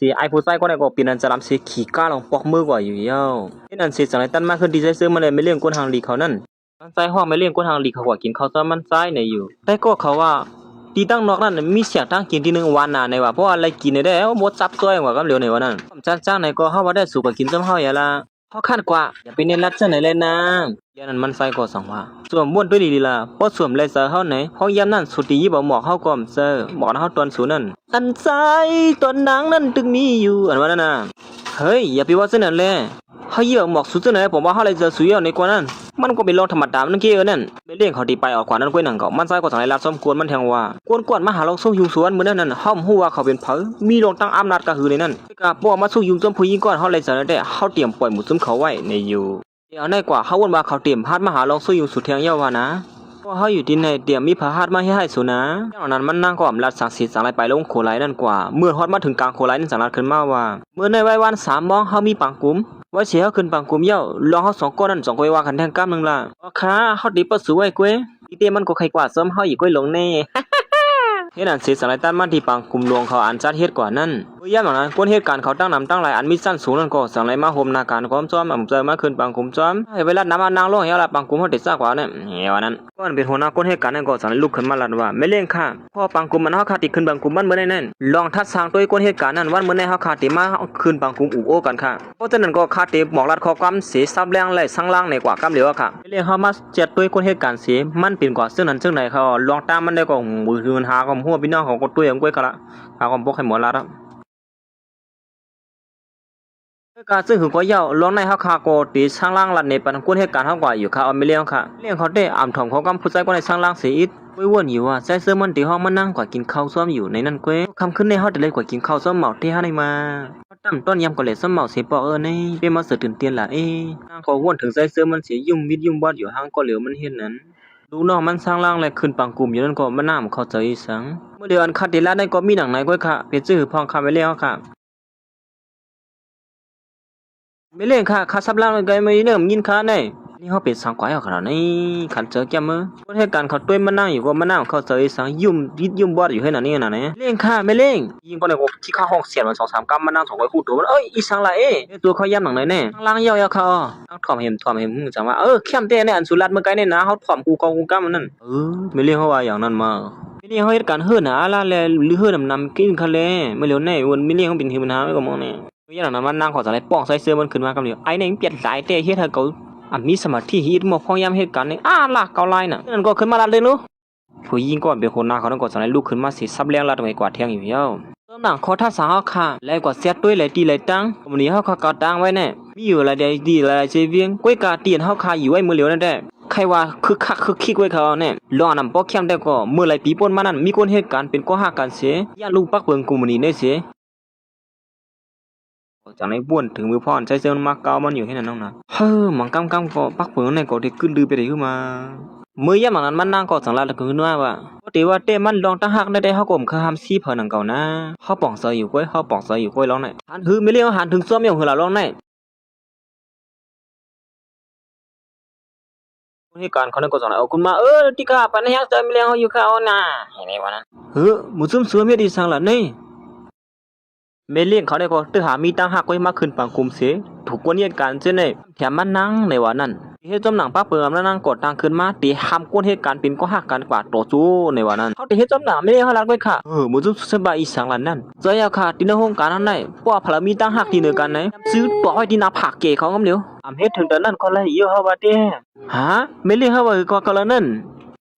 มีอีสังหนังเก่าเหตุการณ์เช่นในกดสั่งว่าอย่าไปไม่เจอค่ะไม่เลี้ยงค่ะเฮาตีเลยปักเปิมในเฮาติตั้มบ้างไว้ปากกำเดียวไว้ค่ะว่าเฮาตั้มบ้างก็เฮาก็ยุกไว้นั่นนี่ก็ค่ะตั้มบ้างก็นักหน่อยปักเปิมในยุกไว้กูก็ยุกมือเฮาเนี่ยหนังนั้นมันนั่งก่อสังลัดขึ้นมาว่าลองตั้งหักที่เหตุการณ์ในก็ให้แห้งเพราะเป็นแต่นั่นหนังเก่าเสียเฮาก็รู้กึลือยปักเปิมแน่ฮะว่าคือก่อนนั้นไว้คิลิงเฮาตีคือละในกำในปักเปิมก็เฮาตั้งผิดก็เฮามาหยาเมื่อหยับเจอเฮ็ดอันสิสังตัดมาที่ไอ้ไปหลายเขาโหกามาได้ปาดถือนั่นอีสังได้กัดกามกัดกึ่งกัดโกนกางลูกาว่าหือนั่นจังไดก็เขาปองเสือมีคนมามีอยู่ตั้งนากาเขาหิค่ะแน่อ้อมเสือเพิ่นนั่นก็ใส่ซื้อมันนั่นก็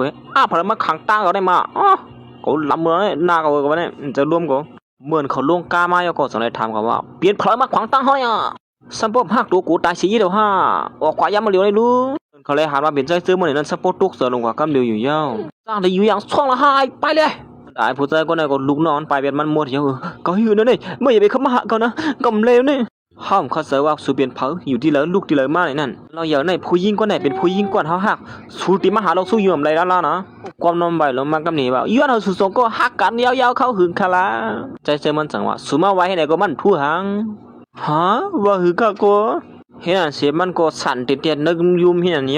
อยากเขียวๆลงน้องอยู่ทางเด้อใจเจอมันก็จังไรไปพาเรากว่าเฮาว่ามื้อเหลือเขาแล้วไปกินข้าวยาวๆจังแต่กินข้าวขึ้นปังกุมเขานั่นนะเสียสลายตัดมาตีปังกุมนั่นก็ให้กันเสนอก็ว่นกวางส้มเขากำลังไม่เลี้ยงเขาสิว่นกวางว่าอยู่ไม่เลี้ยงอะไรวันนั้นขนาดนั้นไม่เลี้ยงเฮามีตั้งยังอันซึ่งหือในก็ซับเลี้ยงลัดเป็นหมู่ซุ่มเฮาสีกำคาเฮาขับเอาถ่อมทัวที่สั่งไม่เลี้ยงเฮาอยู่ค่ะนะลองอันว่าปักเปิงห้ามก้นให้การเป็นก็ฮักกันในนั้นเฮาว่าแต่มันให้แฮงหนาอะไรนี่เพราะเฮาว่าแต่ปักเปิงในเฮาคือลือไปเห็มลีค่ะหือมื้อไม่เลี้ยงเฮาอย่างลัดวันนั้นได้มื้อเหลียวนี่มานั้นก็เขาลัดคิด5ตัวลอนไม่เลี้ยงหลานได้เฮาหมู่กูอันเขาลัดคิดลัดไปในนี้เฮากูนะเมื่อย่างนั้นผู้หญิงก็นั่นแล้วก้นเสนก็มังก็ทางลัดขึ้นมาว่าเผาตั้งตัวไม่เลี้ยงเฮาเนี่ยมีรองตั้งหักที่ในเหตุการณ์สิที่อันคือลือปักเปิงในเปีย5ตัวหมู่ซุ่มสูวนจะหือละในลอนเฮาลัดกว่าในยิงก็ในก็ถามว่าเพราะฉะนั้นก็เฮาติคือลือลองซะในจังสิตั้งหมดคณะเฮ็ดจำหนังกำสั่งไม่เลี้ยงเฮานั่นเอาไม่เลี้ยงเฮาว่าเฮียล่ะนี่ก็ถ้าไม่เลี้ยงใครผู้เป็น5ก็เฮาก็ห้ามชี้สั่งก็ค่ะเห็นในวันนั้นเฮ็ดอันสิปักเปือนเขาตามันก็กึดลือไปกำเหลียวเฮียมาสุกซาดปักเปือนซะในก็จังได๋เตรียมลิเคมาแมวไว้ว่าหือที่ก็โมลิงเนื้ออ่านแล้วปุ้ยคาราปุ้มหมอลิเคก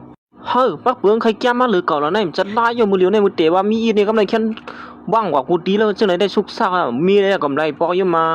ามันโหลเป็นนายคนเหตุการณ์ซะเนี่ยมือละมือใครฮักกันน่ะก็หลุดตั้มว่างกว่ากูตีจมขึ้นของกูมือเปียไอ้ป้านั่นมือหน้าคว่ำก็ตึกมาเมียไอ้ป้าแถมก็เลี้ยวขึ้นปังกุมก็อยู่ว่าเขาป่องเซอเลยนะกำไรเมียมือปัดได้เด้อเขาซ้ำถามว่าไม่เลี้ยงเฮาลัดคิดไม่เลี้ยงเฮาลัดเตนะแต่ไม่เลี้ยงเขาก็จะมาบ่นอยู่ว่าไว้คิริเหี่ยวล่ะกับแน่เฮาลัดเมียวสุซ้ำก็ซัดเมียวก็ดีหือจะมีก็ฮักแล้วล่ะป้นนั้นสุซ้ำถามว่าเขาลัดคิดหยาบเจอพี่น้องใต้ว่านั่นเด้มีอย่างนั้นไอ้เขาสองก้อนนี่ก็จังวนสั่งมาสั่งอยากจันทำใครไอ้มากกว่ากินข้าวเนี่ยก็ยินว่าเปิดตีมาเปิดร้านเมื่อที่ไหนเนี่ยว่ากินข้าวสองก้อนอ่านดีสู้กันกว่ากินนั่นได้ก็เตียนใจเจอมันห้องไม่เลี้ยงเขากว่ากินข้าวซ้อมมันก็อย่างเก่า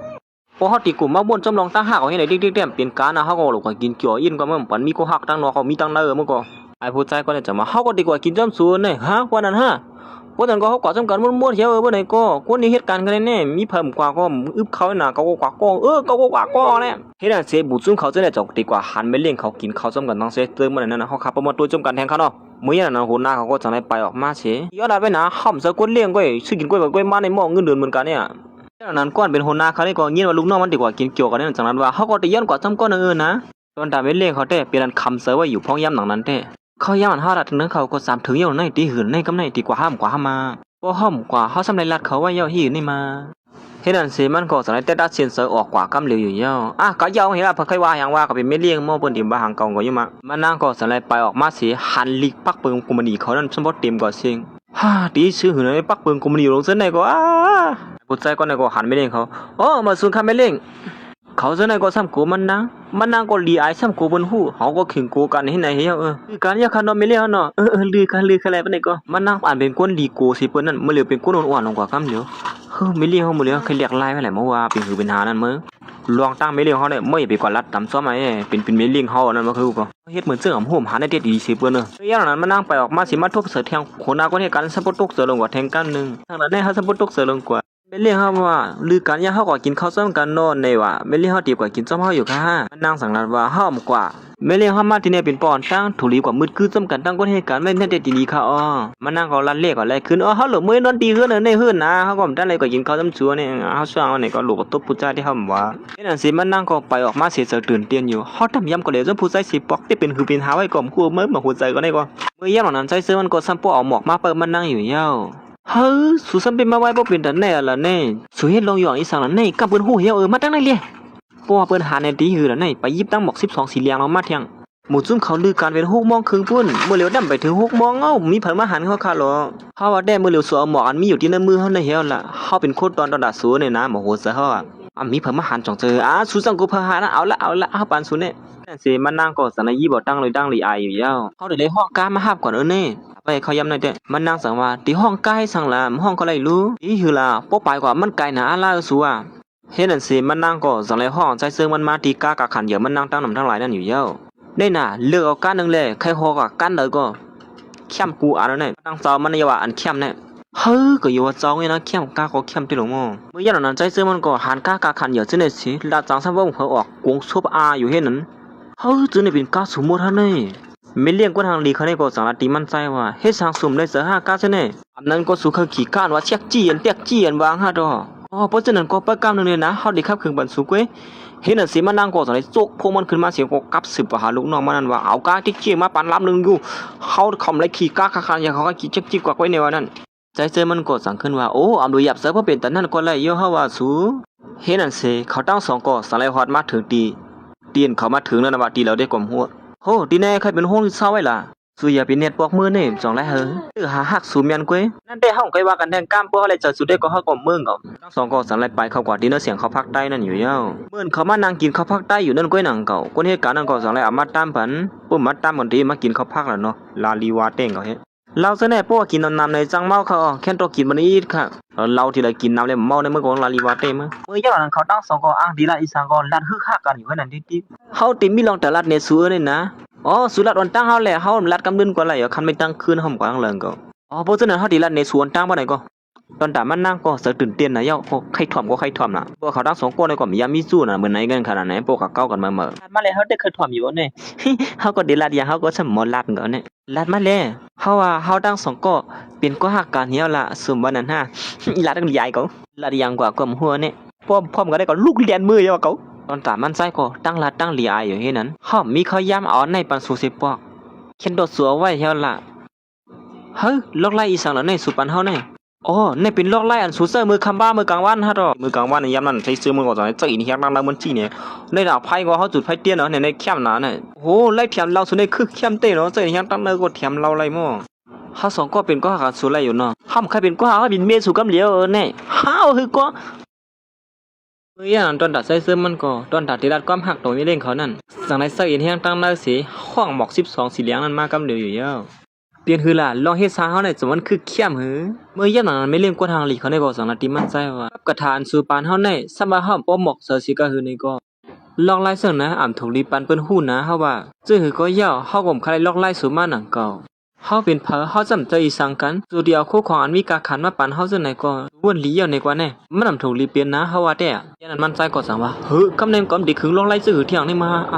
ขยับไว้เต้นได้ลองในก็ยันหนังนั้นไม่เล่งเขาก็สารขึ้นว่าซุมหมอก็เหลวไว้ก็บ่อย่ารู้เฮาสั่งตีหมอให้สังซึ่งสุรัตว่าสุดที่ให้กลางปันเฮาไหนล่ะเหมือนมันใจเลยยินจังนั้นก็ฮู้ว่าไม่เล่งเขาเตรียมเสือขับเอาลองตาหักดีมันใจนั่นแหละสั่งในมีตั้งเสือลงขึ้นมาอีกนึงอยู่เย้าเมื่อย่างนั้นหมู่ซุ่มก็เหตุการณ์เขาก็เดียงมากินข้าวตีแล้วนั่นก็อ่อนกันฮอดมาถึงที่ในนั่นหัวหน้าคนเหตุการณ์นั่นก็สั่งเลยหันเสือก้าเขานั่นก้านำในใครเหมือนก้าไม่เลี้ยงเฮาไว้ในมาเหมือนมันนั่งตึกด้วยสีวนกวางอยู่นั่นก็หนังเขาลูกน้องมัน2ก็สั่งว่าเฮ้ยหัวหน้าใครสั่งขนาดนั้นมื้อเหลียวในเขาป้าเฮาอยู่ดังนั้นบนเขาเนี่ยด้วยการมานั่งกวามเลยลัดอีสั่งว่าเพิ่นก็เข้ากว่าแล้วมีลองสั่งก็ย่อมเห็นอันเซหมู่ซุ่มเขาก็สั่งเลยเข้ามือกว่าที่เนื้อเสียงนั่นอยู่ยาวเห็นอันเซสั่งเลยตัดมากขึ้นดีใจเซิงเลยไม่เลี้ยงกวนทางดีเขานั่น เฮ็ดสังสุดด้วยเฮาบ่เป็นตันได้ล่ะนาเฮานี่มันมีไข่แมงมันหาตอ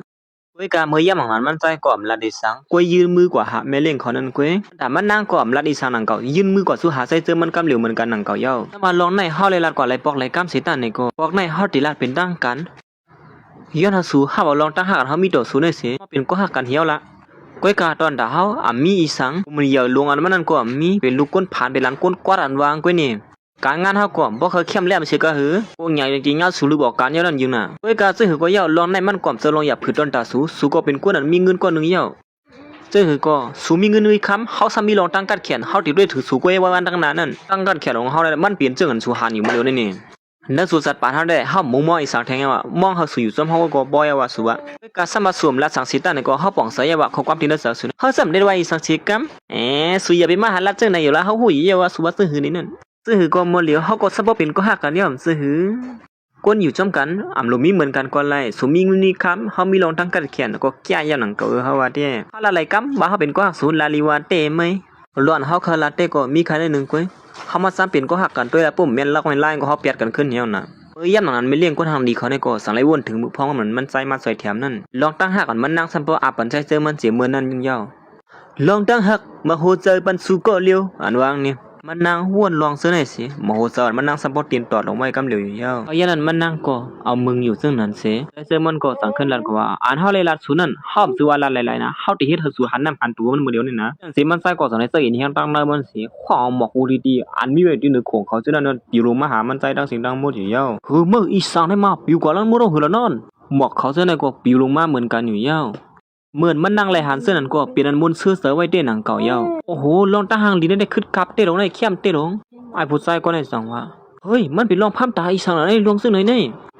หนอหลีอามเตียวลองย้อนหักเขานั่นเลยว่าเสือตื่นเต้นเต้เนี่ยเนาะโอ้โหผู้ชายก็ได้ผลเป็นก็หักนะได้ชื่อว่ากำลีเต้นั่นมั้ยห้ามต้นยามหารลองไล่ย้อนหักผู้หญิงซึ่งไหนมาสิปอกเมื่อย่างนั้นมันใส่ก็สั่งได้เจ้าอินเฮียงตั้งนั้นมันสีปล่อยออกมากว้างเสียงออกมากำเหลียวอยู่ยาวเฮาว่าเด้สุมาเตนะเฮิรนซะมาเฮาเอาล่ะเมื่อไกลนี่เฮาเป็นก็หักกันนางกลับแบบใครกวนเนี่ยเฮาก็ซัพพอร์ตเปลี่ยนผู้มีกันเนาะเนี่ยสิไม่เลี้ยงคนทางดีเขาได้ก็จังได๋ยืนมือเข้ากว่าหามันใจกำเหลียวอยู่ยาวมันใจก็เนียดชุบเสกำเหลียวเฮียมือพ้องไม่เลี้ยงหลวงเฮายืนมือปันมันใจนั่นโจสุดได้ชุบปันเฮาขึ้นนะเฮาสู้ปันสวนตั้งยาวเดี๋ยวในกว่าเฮาสองก็ที่อยู่ซ้ำกันเตรียมผัดยันกันกว่าตั้งแล้วนะพ้องยามหนังนั้นไม่เลี้ยงเขาก็เปลี่ยนจ้วมเสื้อน่ะอันละอะไรจังได๋ฮ้องไห้ลงขึ้นมาอยู่ยาวเฮ้ยสุเป็นสร้างก่อนละนี่เฮ็ดสังสุซ้ำห้องไห้ล่ะเฮาเฮ็ดสุลิตึมมาเจ็บนะเจอมันย้อนหักไม่เลี้ยงเขาแล้วถึงที่ไม่เลี้ยงมันซ้ำบ่ห้องไห้สุซ้ำห้องไห้สังนั้นนั่นเฮาได้เฮ็ดสังที่สุละฮะมันใจก็จะได้เน็ตเลียนกว่าหาไม่เลี้ยงเขานั้นกำเหลียวอยู่ยาวโอ้ลองย้อนหักเขานั้นผู้หญิงซ้ำบ่ห้องไห้เต้ลงมีลองอีสังก็ลัดในเฮาเลยนะห้องยามนั้นมันนั่งเขาจังได้เวียนกว่าสบายใจเสื้อมันนั้นกำเหลียวอยู่ยาวสวงสู้เฮาในมันเลยลวงสีเด้อนะอีสังล่ะมีสังก็ลัดในเฮาเลยนะสัวห้องยามนั้นมันนั่งเขาจังลัดในใจเสื้อมันสวงสู้มื้อโหค่ำเนี่ยเฮาขึ้นปังกุมกันนั่นกวนเหตุการณ์มาลาติเฮาว่าเฮาขึ้นปักมือนั้นนักๆหนาๆเหตุการณ์เตรียมได้เป็นก็หักกันน่ะเฮาเลยลงไล่มือกว่าสิกวยกามื้อเหลียวเนี่ยตั้งตัวเฮาเป็นแม่เลี้ยงถ้าเป็นคนก็มาเฮ็ดผิดปักเปิงขึ้นปังกุมกันแต้มตันมีโจมองเฮาซ้ำบ่มาเฮ็ดไหนอยู่สุกซักยาวหือละกำแน่บ่เปิ้นฮู้เนี่ยเฮาซ้ำเดียวหน้าก็ไว้ทีละละแน่เมื่อยามนั้นใจเสื้อมันก็สนายยุ่มเสลาดงขึ้นมาว่าว่นถึงว่าลองทหารที่เขามีต่อเฮานี่ถึงที่เฮ็ดผิดปักเปิงกูมันเรียนเขาตั้งไว้ลงนี่ในเยอะๆบนห้องว่าตั้งฮักเสียดสั่งระวัง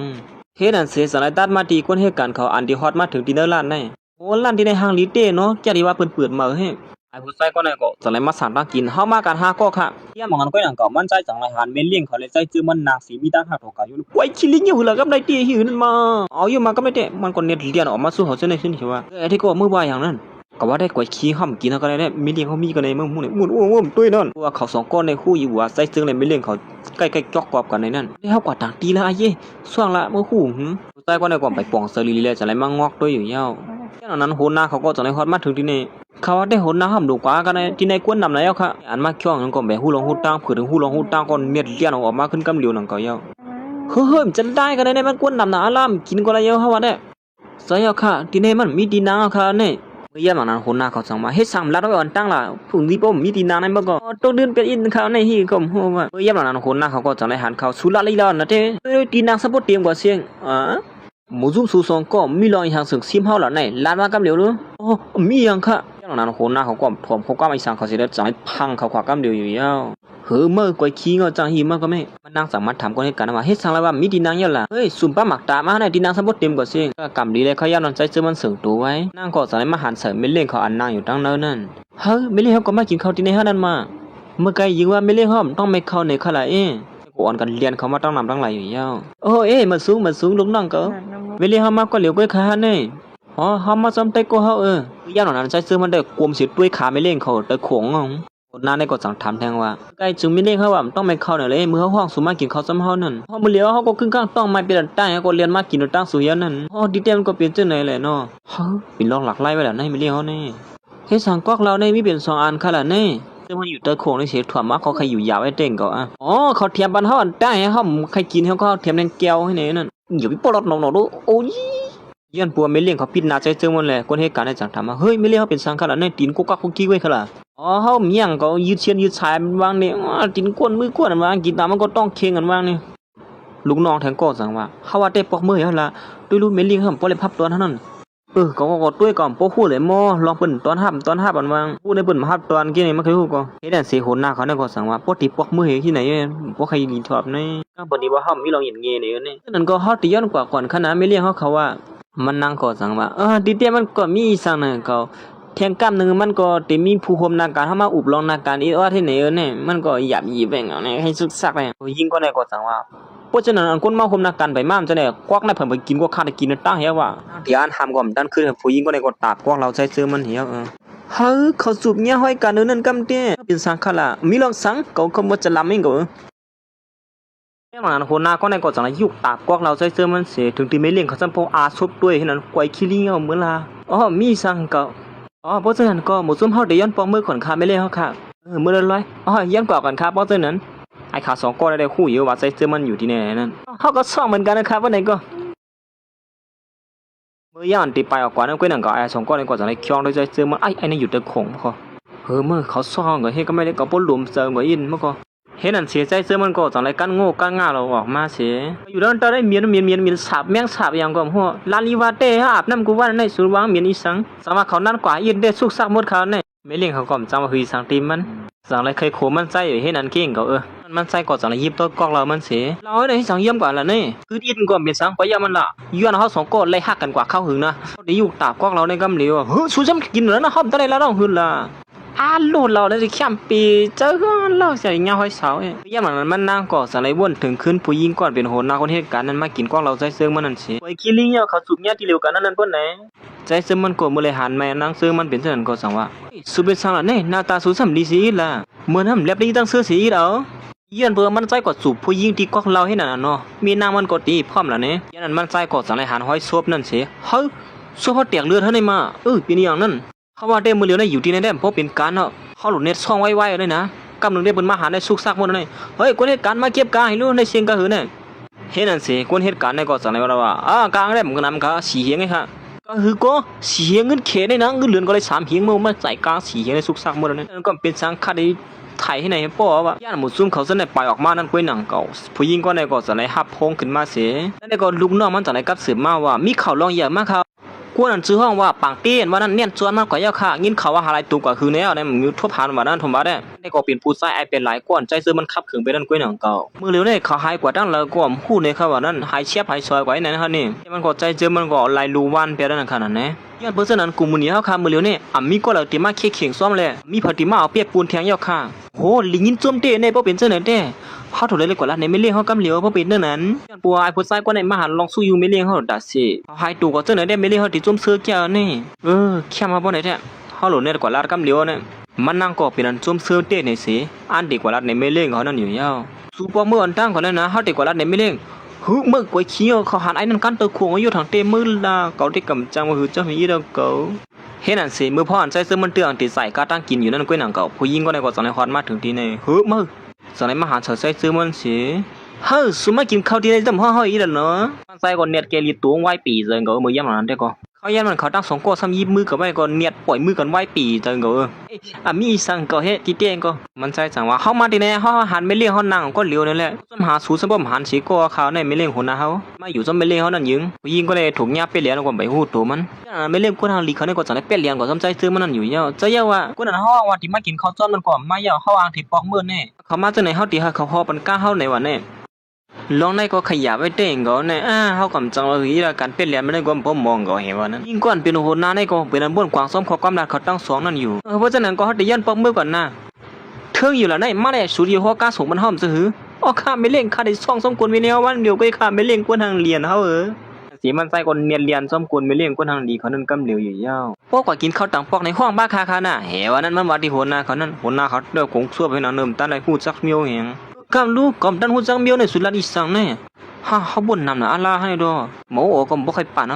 ปีคือเป็นหานี่มาเหมือนมันนั่งตึกบ่นนำอยู่นั่นกล้วยหนังเก่าเหตุการณ์นั้นจังนั้นว่าสู้จักกันนำเจอหือกะตั้งกินนั่นเขาดำไปใจนั่นสู้ใจปานเหี่ยวเลยบ่นั่นก็นั่งกินก็เลยกินไปเลยใจกลางแทงเหียงสุกซักมื้อมันนั่งแท้เฮ็ดนั่นสิตอนตัดใส่ซื้อเลยไม่เลี้ยงเขาได้ว่าออกมาเล่เรียนตั้งนอกให้ไหนเอาน่ะด้วยกันลักฮักกันจังได๋ได้ใครคันเจ้าเองก็โอ้ลักฮักในปีมากินเจอเวลาจังได๋เรียกกำเปิ้นหาเหี่ยวเฮาลันความเฮียงซะไหนเฮาว่าแท้มีเผาส้มมาหวานรวยอย่าไปละเที่ยงหรอกสีเขาตั้งสองก็เหลี่ยซ้ำกันมุนๆซื่อๆอยู่ยาวมือพ้องย่ามันมาเหตุการณ์นั้นก็ใจเสื้อมันก็กุมมาเตรียมลิเขียวปันไม่เลี้ยงเขาอยู่ให้นั่นติ๊กๆก้อยน้องสามเสริมไม่เลี้ยงเขาสั่งว่าไม่เลี้ยงเขาห้องสู่เขาทบอ่ะแน่เน็ตเข้ากว่าหาย่ำมือเหลียวเลยนะใจเสื้อมันก็มีตั้งซื้อเสือสีเลี้ยนของเขากว่าหาไม่เลี้ยงเขานั่นกำเหลียวอยู่ยาวก่อนคู่ว่าใจเสื้อเลยไม่เลี้ยงเขากวบกันนั่นเลยจำมาคืออีแล้วว่าตั้งวันในห้องไอ้ในดิ๊กๆนี่ม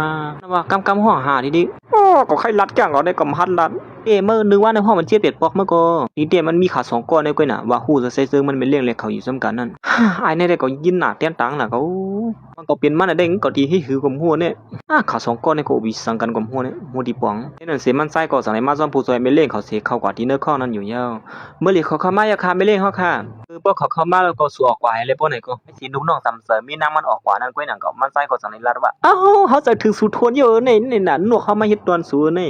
โอ้โหห่างนิดเดียวอ่ะย้อนเปิ่นโมโหเสือเฮานึงจะถึงศูนย์น่ะสู่เขาฮู้ก็อำเลยหันกันมีอาชีพมาเนี่ยก้อยกว่าจะถึงอีสังศูนย์ในลาลิวาเตเฮย้อนพวกลองตาเฮามีโดดสู่ได้มันนำแห้งล้นเหลือนั่นน่ะย้อนน่ะลูกน้องซ้ำเสริมไม่เล่นเขาอยู่ตั้งน้องในสิท่วมเขาว่าเฮ้ยอีสังในเขาอุกันอีหยังนั้นมาหรือยังอุกันจังไหนอำนั้นก็เฮาถ่อมพี่ท่าดอเมื่อยามมันมานั่งตึกวนกวางอยู่นั่นก้อยนั่นเก่าใส่เสื้อมันก็สั่งเลยออกมาสีหน้ามันกดเดียงเนาะห่างไว้เฮ้ยสวยสังละนั่นมีสังค่ะล่ะอ๋อมีสังนั่นเก่าป้อมีสังก็เฮาติย้อนกว่าก่อนบ่นั้นก้อยขี้เหี่ยวนาไอ้เปลี่ยงสิ่งไม่เลี้ยงจัดการได้มื้อนี่นั่นสิมันใส่ก็มาเตนะเฮือนจงกะดังไม่เลี้ยงเขาเป็นตั้งการกว่าอยู่ยาวเฮ้ยอย่าไปรัดความเฮียงเลยนะกำเปิ้นงี้นี่กำเปิ้นฮู้มไรแล้วในว่าเฮาสองคนเตนะเฮือนจงการเป็นตั้งการยาวในนั้นเต้เนาะเฮาซุ่มซื่อน่ะเปิ้นเดียวเลยเฮาก็มีตั้งซื่อใจเหมือนกันยาวว่าก้อยการลองในเตรียมได้ให้เปิ้นฮู้นะพวกเปิ้นฮู้ได้สุกซากเมื่อที่โครงการน่ะเห็นนั่นสิเขาก็จังได้เรียนออกมาที่ไหนเหี่ยวมีอยู่วันนึงมื้อพ่อนขึ้นปังกลุ่มกันนั่นก้อยหนังเก่าไม่เลี้ยงเฮามาปกป้องกันที่ไหนๆเฮาเลยขึ้นอย่าเฮือมาเตี้ยๆเขาน้ำตัวนั้นไหลมาในก่อนน้ำล้วนเหลือเฮียงปีเจอปีคอค่ะไม่เลี้ยงเขาเนี่ยการเขาก็ลักเก่าลักเกี่ยวกันก็มีเอาค่ะมาเลี้ยวเนี่ยยินเจิมได้ค่ะยินเจิมได้ค่ะตีเตรียมมันเก่าในคนลักเก่าเนี่ยลาลีว่าเขาซื้อในก็อ่อนกันยินซ้อมๆหลอนไม่เลี้ยงเขาเหตุการแคมแลบกว่านั้นอยู่ยาวว่านำถึงว่าเขาก็ผิดปักเปิ้นในเสียซ้ำเฮ็ดให้กลุ่มนี้เขาขึ้นเยอะมากลีอาเมื่อยามนั้นคนหน้าเขาก็จังละดีใจเสื้อมันนั่นว่าเขาลื่นลางว่าสุดังไม่เลี้ยงเขาในลักเก่ากันในนั้นก้อยการลองในเฮาป่องเสนอสู้อยู่นะสูในมันนำเจอกวนซึ่งนั้นคัดเจอเหตุการณ์มาซ้อมไม่เลี้ยงเฮาเสียเฮ็ดให้นาการเฮาออกมานกว่าแน่ลองในเฮายินซ้อมสูเตอนี่นะไม่เลี้ยงก็ลักให้โขเฮ็ดนั่นที่เตี้ยเขาสองก็คอกกอบกันปูมนางผู้เปียยันบ่สู้อยู่หิมข้างไม่เลี้ยงเฮาเสียตัวแถมเลยการไม่เลี้ยงก็เลยเข้มเลยกว่าเป็นคักเป็นตัวนั่นน่ะยินซ้อมสูเตๆค่ะลองในนะยินซ้อมเหมือนกันค่ะยินซ้อมเหมือนกันในมันเป็นปุดพรเฮาเยอะเลยตอนตามไม่เลี้ยงเฮาก็จังได๋ลักให้โขสิโขลั่นออกขึ้นมาเฮาอีกคนเหตุการณ์ในสัมปตุกเสือลงก็เฮ้ยไม่เลี้ยงให้โขอีสังนั่นมายิงก็ในกลุ่มใบยังยินเจิมค่ะเพราะฉะนั้นก็ตีย้อนกว่าก่อนค่ะเพราะนั้นก็ปังกลุ่มเย้าตัวไว้เสียหมูซุ่มเขาจะในไปผ่าออกกว่าเย้านั้นก